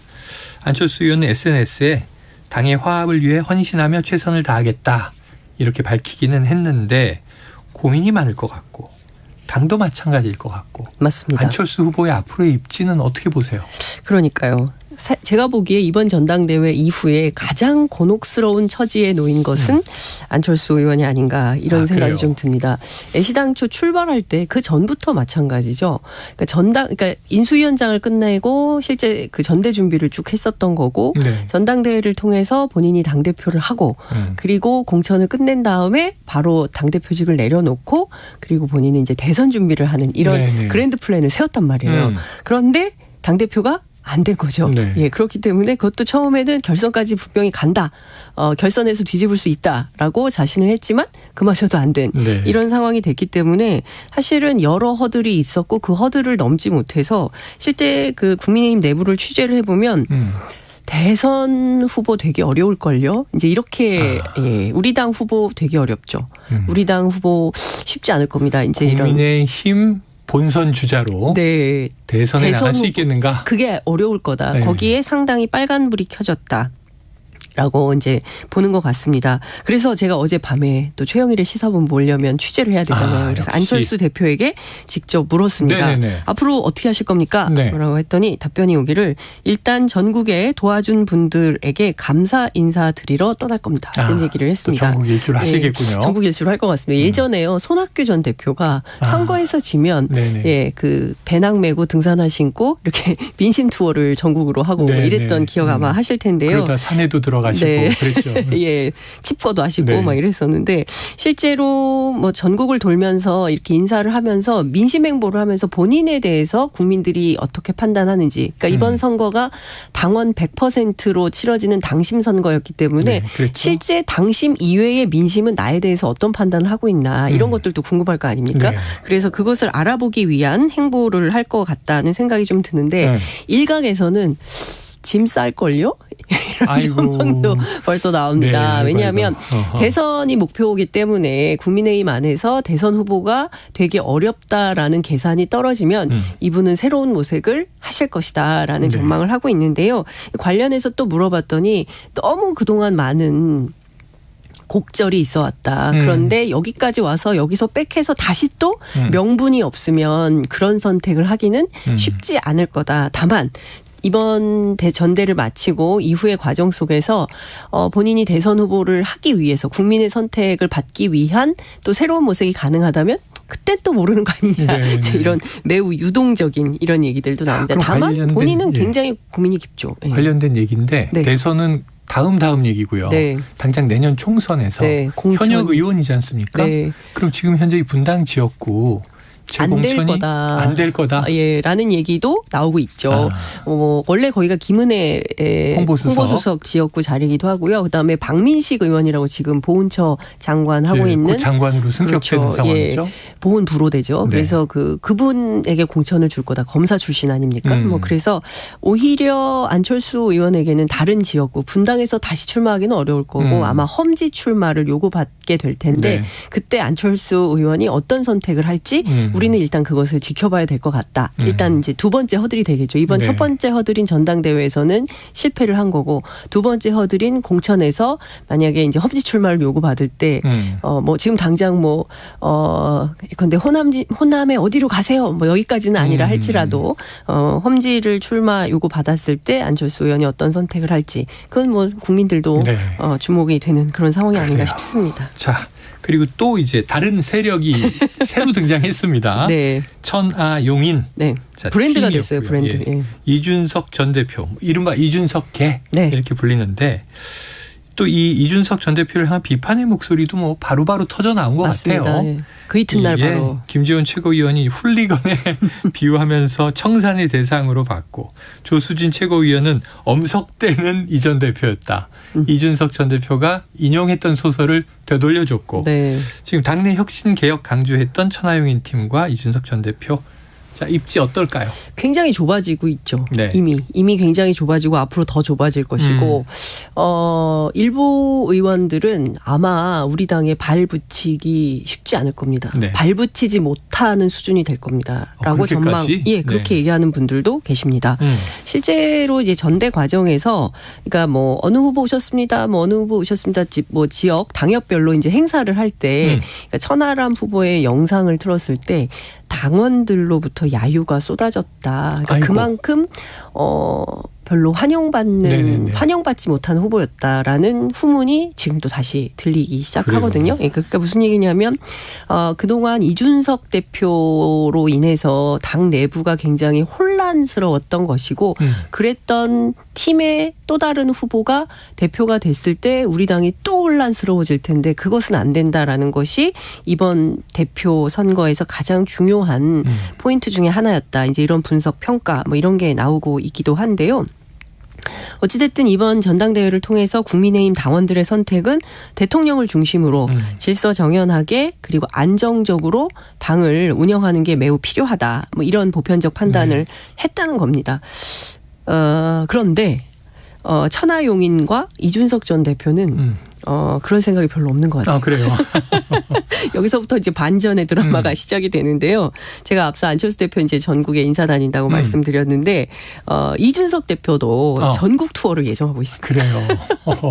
3, 4, 5 석 달간 우선 호남의 동부, 경남의 서부, 순천과 진주를 시작으로 해서 군소도시 위주로 이준석 대표 책을 소개하면서 팬미팅을 한다고 합니다. 예, 그러니까 순회 공연을 시작한다고 봐도 과언이 아니다 이런 건데요. 이 과정에서 어떤 메시지가 나올지 앞서 이제 말씀해 주신 대로 대통령을 사실상 엄석대에 비유를 했던 거지 않습니까? 본인은 뭐 그런 말을 한 적이 없지만 많은 분들이 특히 홍준표 시장마저도 이제 오히려 공격을 했던 뭐 이런 상황인데요. 그동안 이제 개혁 보수의 깃발을 들고 여기까지 왔기 때문에 여기에서 이를테면 주춤하거나 뒤로 돌아서거나 또 다른 타협 이런 것은 없다. 그러니까 일종의 우리에게 노선 변경은 없다. 이런 입장이 좀 분명해 보이는 것 같습니다. 그러니까 개혁 보수의 길을 계속 걷겠다. 이 깃발 들고 뭐 이런 생각인 것 같고요. 그 전반적으로 계산을 해보면 전국 득표율을 한 7%로 본인들은 판단을 한다는 거예요. 그래서 이 7%의 전국 득표율을 가진 팀이다라고 해석을 하고 이걸 기반으로 해서 전국을 돌면서 국민의힘이 지금 이대로 가는 게 옳습니까? 틀립니까? 국민 여러분 어떻게 생각하십니까? 이런 캠페인을 계속 한다는 겁니다. 이 캠페인은 온 오프 공동으로 전략이 될 텐데요. 플랫폼 만든다고 했었어요. 작년에 이준석 대표가. 그러니까 원래는 이 당 안에서 만드는 건데 실제로 이 플랫폼을 어떻게 할지는 모르겠지만 곧 오픈 예정이라고 합니다. 그러니까 온라인으로는 플랫폼을 통해서 조직을 규합하고 그 오프라인은 동해번쩍 서해번쩍 하면서 메시지 정치를 할 거다. 근데 아니 김기현 대표가 당선되자마자 연포탕 얘기했잖아요. 그랬죠. 뭐 연대 포용 탕평한다고 했는데 이준석계도 끌어안고 하지 않겠습니까? 같이 해야 되지 않나요? 라고 했더니 그것은 신기루에 가깝다. 이게 실현될 가능성은 빵프로다.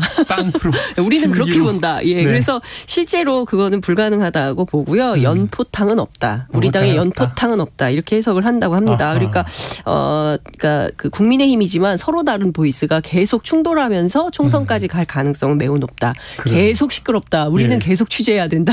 이런 생각이 좀 듭니다. 자, 패배했지만 세력화가 됐고 팀이 만들어졌는데 전국을 누비겠다. 그래서 제가 이렇게 할 텐데 어떡할 거냐라고 김기현 당대표 측에 물어봤어요. 그랬더니 나쁜 얘기가 나옵니다. 이런 방식으로 정치를 한다면 천하용인 팀은 공천도 못 받고 결국 정치 거렁뱅이 신세로 전락할 가능성이 있다. 이들은 정치 품바가 될 거다. 이런 얘기를 하고 있습니다. 다만 무소속 출마는 안 된다. 왜냐하면 3자 구도가 되면 민주당 당선이 높아지기 때문에 절대로 무소속 출마는 막는 방향으로 짤 거다. 이런 얘기를 합니다. 다음 시간에 더 자세한 말씀 드리겠습니다. 공천은 안 주는데 무소속 출마도 안 되면 어떻게 될까요? 이건 정치 그만두라는 건가요? 이른바 이준석 사태를 겪으면서 여기까지 온 거예요. 맞습니다. 자, 선출직 최고위원 5명 중 4명이 사퇴하거나 거리가 되면 비대위를 설치할 수 있도록 당원 당규까지 바꿨어요. 맞아요. 자, 최고위원 4명 됐습니다. 자, 이게 친윤계로 퍼즐이 완성됐다. 맞습니다. 직할체계 이런 얘기 나오는데 어떻게 보세요? 취재해 보면 막판에 대통령실에서 김병민 좀 어떻게 해줘라 뭐 이런 얘기를 많이 했다는 거예요. 그랬어요? 뭐 그런 이제 소문이 막 돌고 장성철 소장도 여러 라디오 인터뷰에서 그런 얘기를 했었는데요. 왜 그랬을까라는 것을 제가 좀 취재를 해봤습니다. 그러니까 이런 것도 있는 것 같아요. 그러니까 그 김기현 대표 체제가 어떻게 흘러갈지 현재로서는 잘 뭐 이렇게 앞서 말씀드린 대로 대통령과 보조를 맞춰서 잘할 수도 있지만 어찌됐든 당권을 쥐었기 때문에 또 당권을 쥐면 또 생각이 달라질 수가 있지 않습니까? 그게 항상 딜레마죠. 권력을 가지면 사람이 달라져요. 변하죠. 그런 것을 염두에 둔 거 아니냐. 그러니까 딴 생각을 하게 된다면 역행하거나 대통령실의 주문이 제대로 이행이 되지 않거나 역행할 때를 대비한 시나리오 아니냐라는 얘기가 나오고 있고요. 앞서 말씀하신 대로 최고위원 4명이면 당대표 엎어버릴 수 있거든요. 그런 시스템이기 때문에 언제든지 일당 체제에 익숙한 방식으로 운영을 하겠지만 그게 안 될 때는 뒤집힐 가능성도 염두에 둔 시스템이다 이런 얘기가 나오고 있습니다. 그러니까 국민의힘 지도부 안에는 어떤 다름, 이견 뭐 이런 것들이 존중되거나 논의될 수 있는 구조나 분위기는 아니다. 이런 얘기가 나오고 있습니다. 자, 그럼 이제 4명 최고위원이 김재원 전 의원이고요. 그리고 김병민 위원, 그리고 조수진 의원, 태영호 의원이란 말이에요. 그리고 장해찬 청년 최고위원까지 5명이 된 거죠. 그럼 일단 뭐 친윤으로 일사불란하게 움직이겠습니까? 그렇죠. 다른 결정은 할 수가 없는 구조죠. 그래요. 그래서 아까 다양성은 없다. 사라졌다. 알겠습니다. 자, 그럼 이제 이 김기현 신임 당대표가 당장 주말을 맞았는데 어제 공식 업무 시작했고요. 남은 과정은 이제 이 당직을 짜는 거잖아요. 이미 내정자도 나오고 있고 그런데 전체적으로 어떻게 짜일 걸로 예상해 보세요? 그 언론 보도가 사실은 그대로 될 가능성이 매우 높은 것 같습니다. 이철규 사무총장 뭐 등등.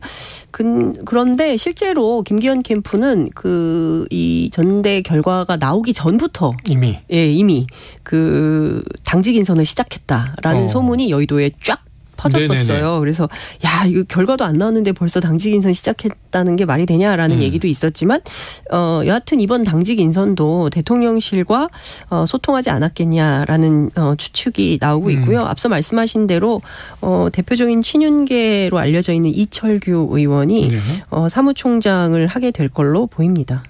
이번 사무총장은 또 이제 총선을 총괄해야 되니까 살림을 다 맡아서 하는 아주 중차대한 자리로 알려져 있습니다. 자, 당직 맞지 않겠다. 나는 이제 사라진다. 한때 SNS 계정 폐쇄하기도 했는데 그다음에 다시 나타나서 목소리를 높이기도 했어요. 장제원 의원의 역할 모두 궁금해하는데 어떤 포지션을 갖게 될까요? 당분간은 뭐 이렇게 공개된 어떤 역할을 맡을 가능성은 높지 않다는 게 이제 김기현 대표 측의 설명입니다. 모르죠. 그런데 이제 현재까지는 그런데 앞으로 총선이 1년 정도 남았으니까 그 과정 속에서 장제원 의원이 어떤 역할을 할지, 그러니까 어떤 직함이 있어서 한다 만다보다는 뒤에서 물밑에서 뭔가 역할을 하지 않겠냐라는 얘기를 하고 있는데요. 무엇보다 이제 그 국민의힘 내부에서는 우리가요 7년 만에 이 정상적인 대표 처음 뽑은 겁니다. 아닙니다. 그동안 계속 비대위였고 원외 대표들이었다. 그런데 이번에 어찌됐든 당 주류 그리고 다양한 당직을 두루 거친 그런 사선의 국회의원 출신이 당대표가 됐기 때문에 우선은 당 정상화하는데 상당히 할 거다. 그러니까 김기현 대표 체제가 안착되는 시스템으로 정치를 가져가지 여기에 뭐 갑자기 장제원 의원이 툭, 뭐 누가 툭 이렇게 나오는 그림은 만들지 않겠다라는 입장이 분명해 보였습니다. 그래요. 알겠습니다. 원내대표 출마 가능성도 별로 없는 것 같아요. 별로 없다. 네. 그 얘기 여쭤보려고 그랬던 거예요. 네네. 주호영 원내대표 임기가 4월 8일까지더라고요. 맞습니다. 그러니까 불과 한 달도 채 안 남았는데 자, 원내대표는 이제 현역 의원들의 투표로 선출하잖아요. 네. 그러면 원내대표도 윤심 작용할까요? 그럼요. 100%입니다. 100%다. 예. 지도부하고 혼연일체로 움직이는 정당이에요. 혼연일체다. 뭐 이렇게 이러저러한 다양한 목소리 찌그럭뻐그럭 뭐 아닙니다. 뭐 이런 분위기가 절대 아니다. 우리가 오해하면 안 되는 뭐 이런 분위기입니다. 경우에 따라서는 중국 공산당 또는 그 조선노동당 이런 것처럼 이견이 별로 없는 그런 정당의 분위기가 그동안 보지 못했던 새로운 정당 시스템이 될 걸로 보이는데요. 말씀하신 대로 지금 뭐 이렇게 언론 지상에 나오는 분들이 있잖아요. 이제 그분 중에 가장 유력한 사람이 누구냐라고 물어봤더니 이 4선의 김학용 의원 또는 3선의 박대출 의원 가능성이 높다. 그 중에서도 박대출 의원이 되지 않을까라고 조심스러운 전망, 예측 뭐 이런 것들도 나옵니다. 그런데요, 중요한 것은 총선 앞두고 마지막 원내 지도부이기 때문에 누가 되든 별로 중요하지 않다. 그립은 김기현 대표가 준다. 이런 얘기를 합니다. 그 다음 지금 국민의힘 지도부는요. 뭐 첫째도 둘째도 셋째도 민생이라고 하지만 첫째도 둘째도 셋째도 총선입니다. 총선에서 과반 이상을 획득하는 것, 확보하는 것이 가장 중요한 절체절명의 과제로 되어 있기 때문에 실제로 당 분위기는 원내대표가 누가 돼요? 그래서 그분이 뭐 원내 지도부를 어떻게 꾸릴까요? 그거보다는 김기현 대표 체제로 세게 그립을 쥐고 간다. 이런 얘기를 하고 있습니다. 근데 사실 이제 약 53%의 지지로 당대표가 됐으니까 그 외에 이제 4인 4색 당대표 후보가 격돌하던 과정에서 3명은 또 색깔이 다르단 말이에요. 맞습니다. 같은 보수인데 정통 보수 얘기하던 황교안 또 후보나 뭐 천하람, 안철수, 뭐 중도 또는 개혁 세력 다 다른데 지금 보면은 이제 내년 총선 준비하면서 김기현 대표는 이진복 정무수석 만나서 당정 일체 심지어는 뭐 당정 융합 이런 얘기도 나오고 그랬는데 근데 이제 다 친윤 1세기 지도부를 장악한 거잖아요. 맞습니다. 지금 유승민 전 의원 같은 경우에는 이게 대통령의 사당화된 거 아니냐 이런 비판도 나오는데 이 비판 세력은 앞으로 그럼 어떻게 돼요? 이 비판 세력은 이제 변방에서 계속 얘기를 하겠죠. 이제 그러니까 비주류로 밀려나서. 그렇죠. 완벽한 비주류로 물려났고요.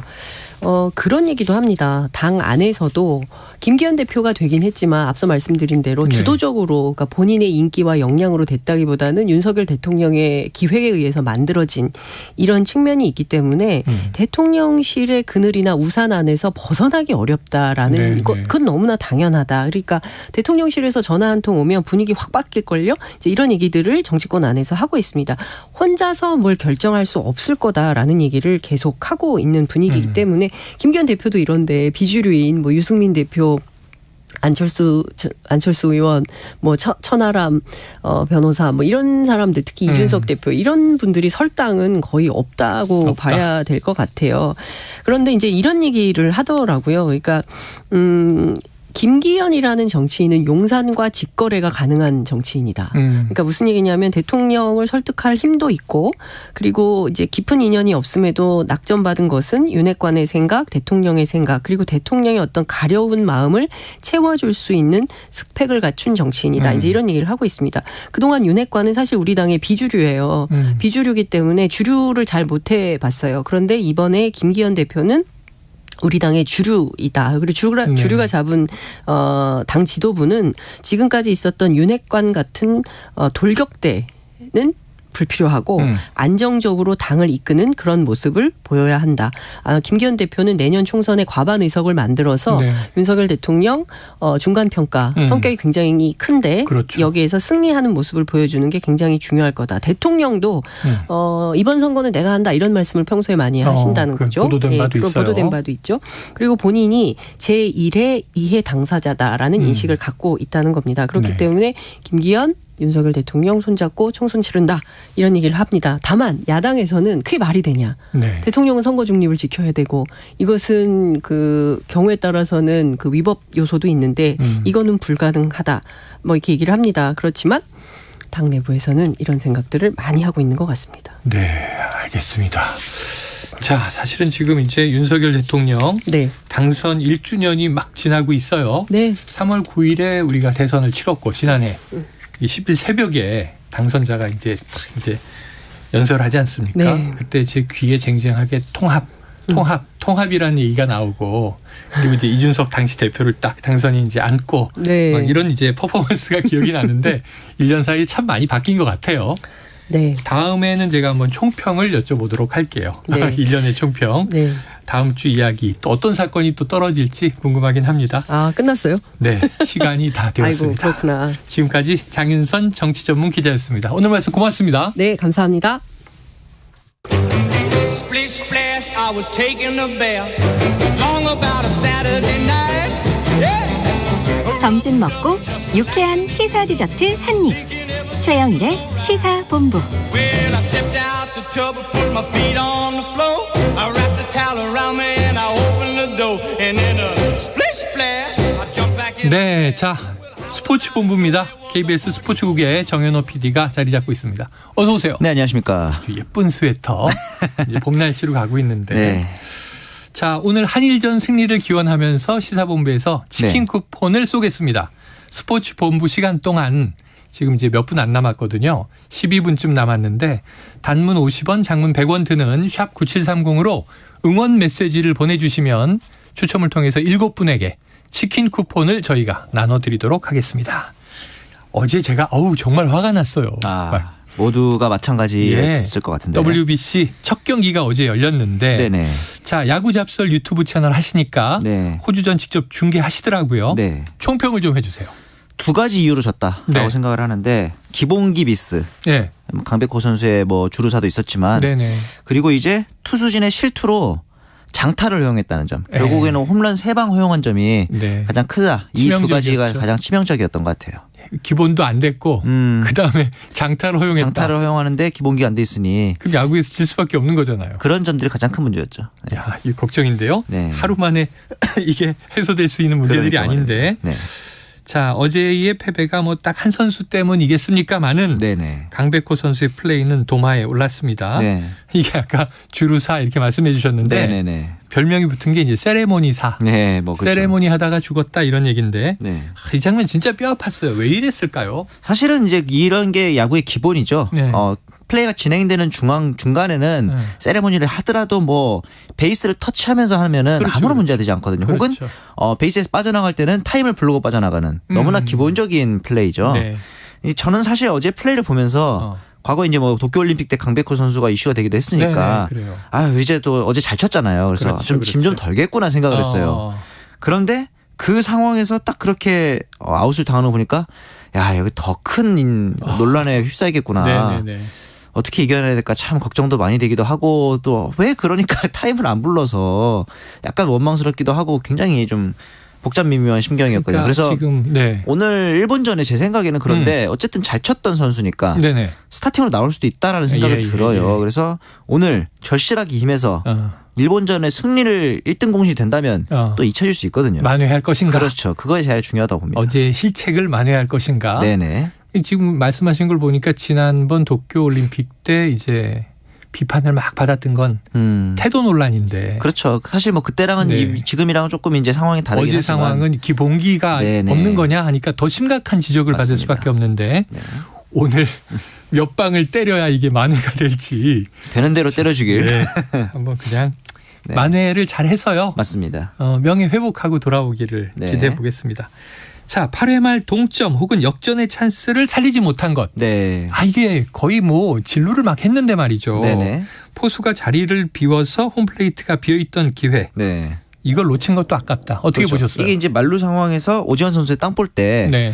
포수가 1루 백업을 가고 투수의 홈 커버가 늦었기 때문에 홈이 비어 있었어요. 맞아요. 이 상황에서 이제 주자가 또 박혜민 선수였단 말이죠. 네. 그래서 왜 안 비어 있는데 안 들어왔느냐. 네네. 그런데 제 생각에는 투수가 뒤늦게 홈 커버를 들어오고 있는 상황이었어요. 그래서 확률이 그렇게 높진 않았다. 100%는 아니었다. 시도해 볼 수는 있겠으나 그렇죠. 안전한 이제 이 홈 스틸 홈은 아니었을 것이다. 다음 타자도 나성범 선수였기 때문에 네. 무리하게 홈을 파고 들기보다는 뭐 안정적으로 가는 것도 나쁘진 않았다. 네네. 이거는 이제 뭐 그렇게 뛰어들다 아웃됐으면 또 이제 비난을 받았겠죠. 그렇죠. 약간의 결과론일 수도 있다는 생각은 듭니다. 어쩌면 이제 끝나고 나서 안타까우니까 네. 그 시점이 더 이제 안타깝게 느껴지는 그렇죠. 걸 수도 있겠다. 네. 안전한 상황은 아니었다. 이렇게 진단해 주셨습니다. 네. 자, 2008년 베이징 올림픽 최종 예선 이 콜드승 네. 그 이후에 호주에 지금 8연승을 달렸던 우리인데 그럼 어제 우리가 처음 진 건가요? 네. 8연승 이후에 이제 패배인데 장타 허용이 가장 큰 문제죠. 역시 맞아요. 우리는 장타가 양의지 선수의 홈런 하나였지만 호주는 3개였잖아요. 네. 그리고 초반에 이 호주의 선발 투수를 상대로 4회까지 퍼펙트로 끌려왔습니다. 네. 이런 초반의 기세를 잡지 못한 점, 이 점이 또 좀 아쉬웠고요. 초반에 기세를 뺏겼다. 네네. 그리고 장타를 후반에 가서 3방이나 허용했다. 네. 사실 야구야 뭐 두드려 맞으면 별 수 없는 거잖아요. 그렇죠. 공이 담장을 넘어가면 점수가 나는 건데. 네. 자, 야구 대표팀 최근 3번의 WBC 첫 경기에서 모두 패하는 기록을 갖게 됐습니다. 네. 이거 뭐 징크스가 된 겁니까? 사실 야구라는 스포츠가 특히나 이렇게 오프 시즌에 벌어지는 대회는 초반 페이스를 특히 잘하는 선수라고 할지라도 끌어올리는 게 쉽진 않아요. 네.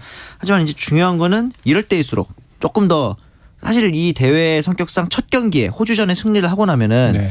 일본전도 물론 중요하지만 일단 다음 라운드 진출에 있어서는 큰 문제가 없거든요. 그렇죠. 전력전으로 갔어야 하지 않나. 어제 같은 경우도 뭐 정우영 선수라든가 곽빈 선수 남아있는 투수들이 꽤 있었는데 네, 네. 이 선수들을 조금 아낀 게 아닌가라는 생각은 듭니다. 그래서 결과론이긴 하지만 오늘 일본전에서는 조금 더 뒤가 없다는 생각으로 전력으로 다해야 되지 않을까 생각이 들어요. 실제로 뒤가 없는 거죠? 없기도 하죠. 무조건 이겨야 되는 거죠. 지고 나서도 가능성이 있습니다만 네네. 뭐 일본이 체코와 호주에게 모두 패하는 경우의 수를 또 기다려야 되는 거잖아요. 그것도 이제 가능성이 높지 않은 경우의 수거든요. 그거 정말 우리 싫잖아요. 경우의 맞습니다. 수가 뭡니까? 좀 네. 자력으로 올라가야지.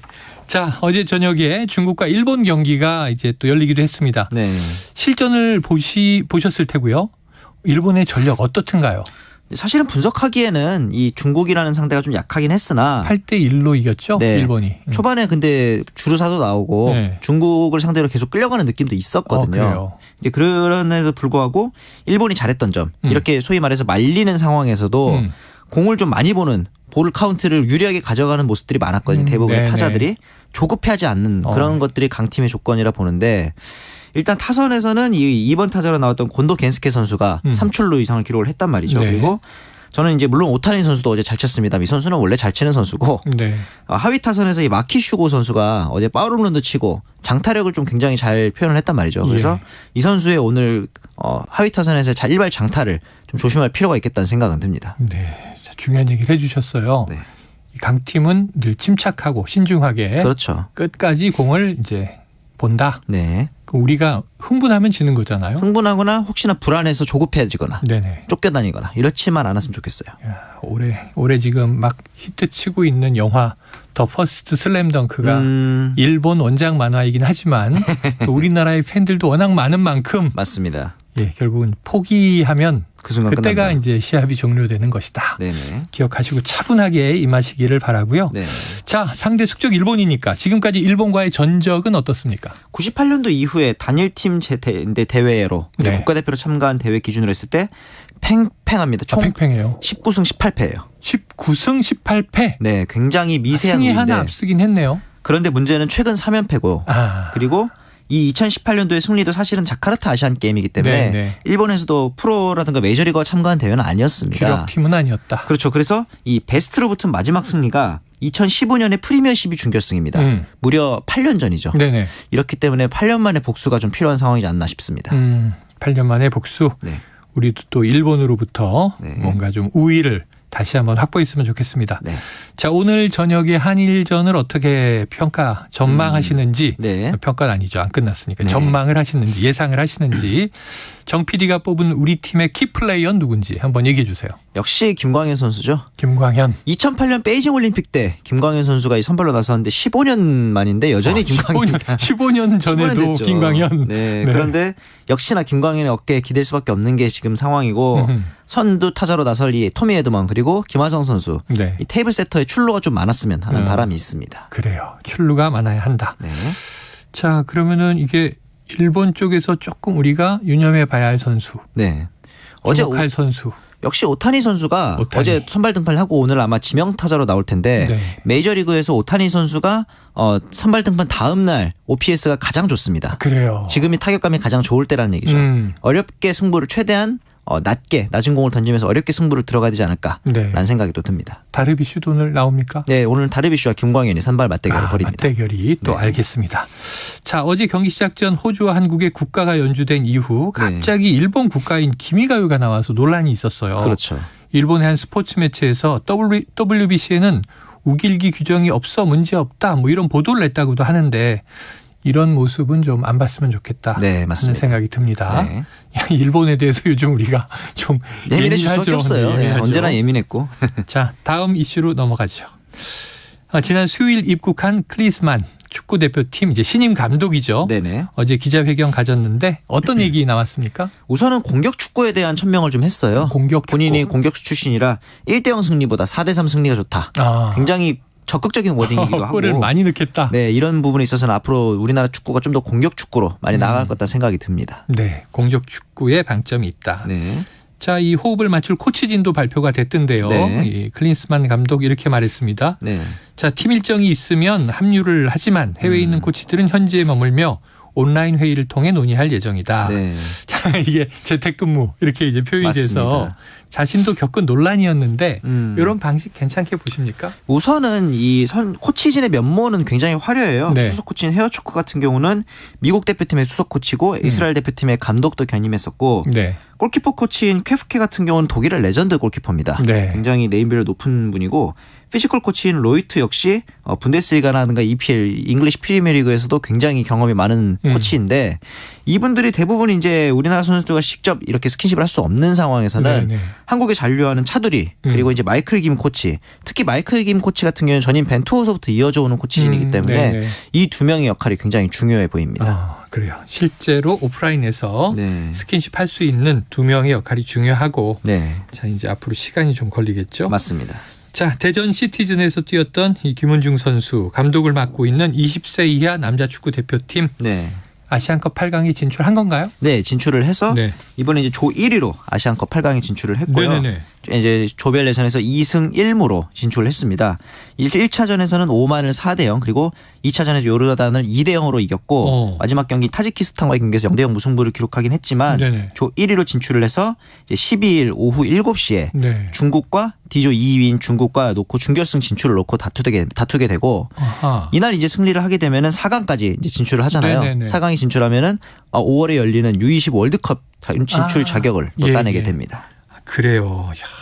자, 8강전 일요일 오후 7시 중국과 한다고 하니까 네. 요걸 봐야죠. 우리가 신이 나겠네요. 맞습니다. 자, 사실 이 백승호, 이승호, 이강인 다음 세대에 대한 관심 네. 또 이 주목도가 좀 전보다 떨어진 측면이 있어요. 그렇죠. 20세 이하 대표팀의 전력 어떻게 보십니까? 일단 조별 예선부터 시작해서 계속 무실점이라는 점. 이 그래요? 부분이 좀 가장 눈에 띄고 예. 공격진에서는 이 윙어인 강성진 선수가 굉장히 스피드가 좋고 돌파력이 있다.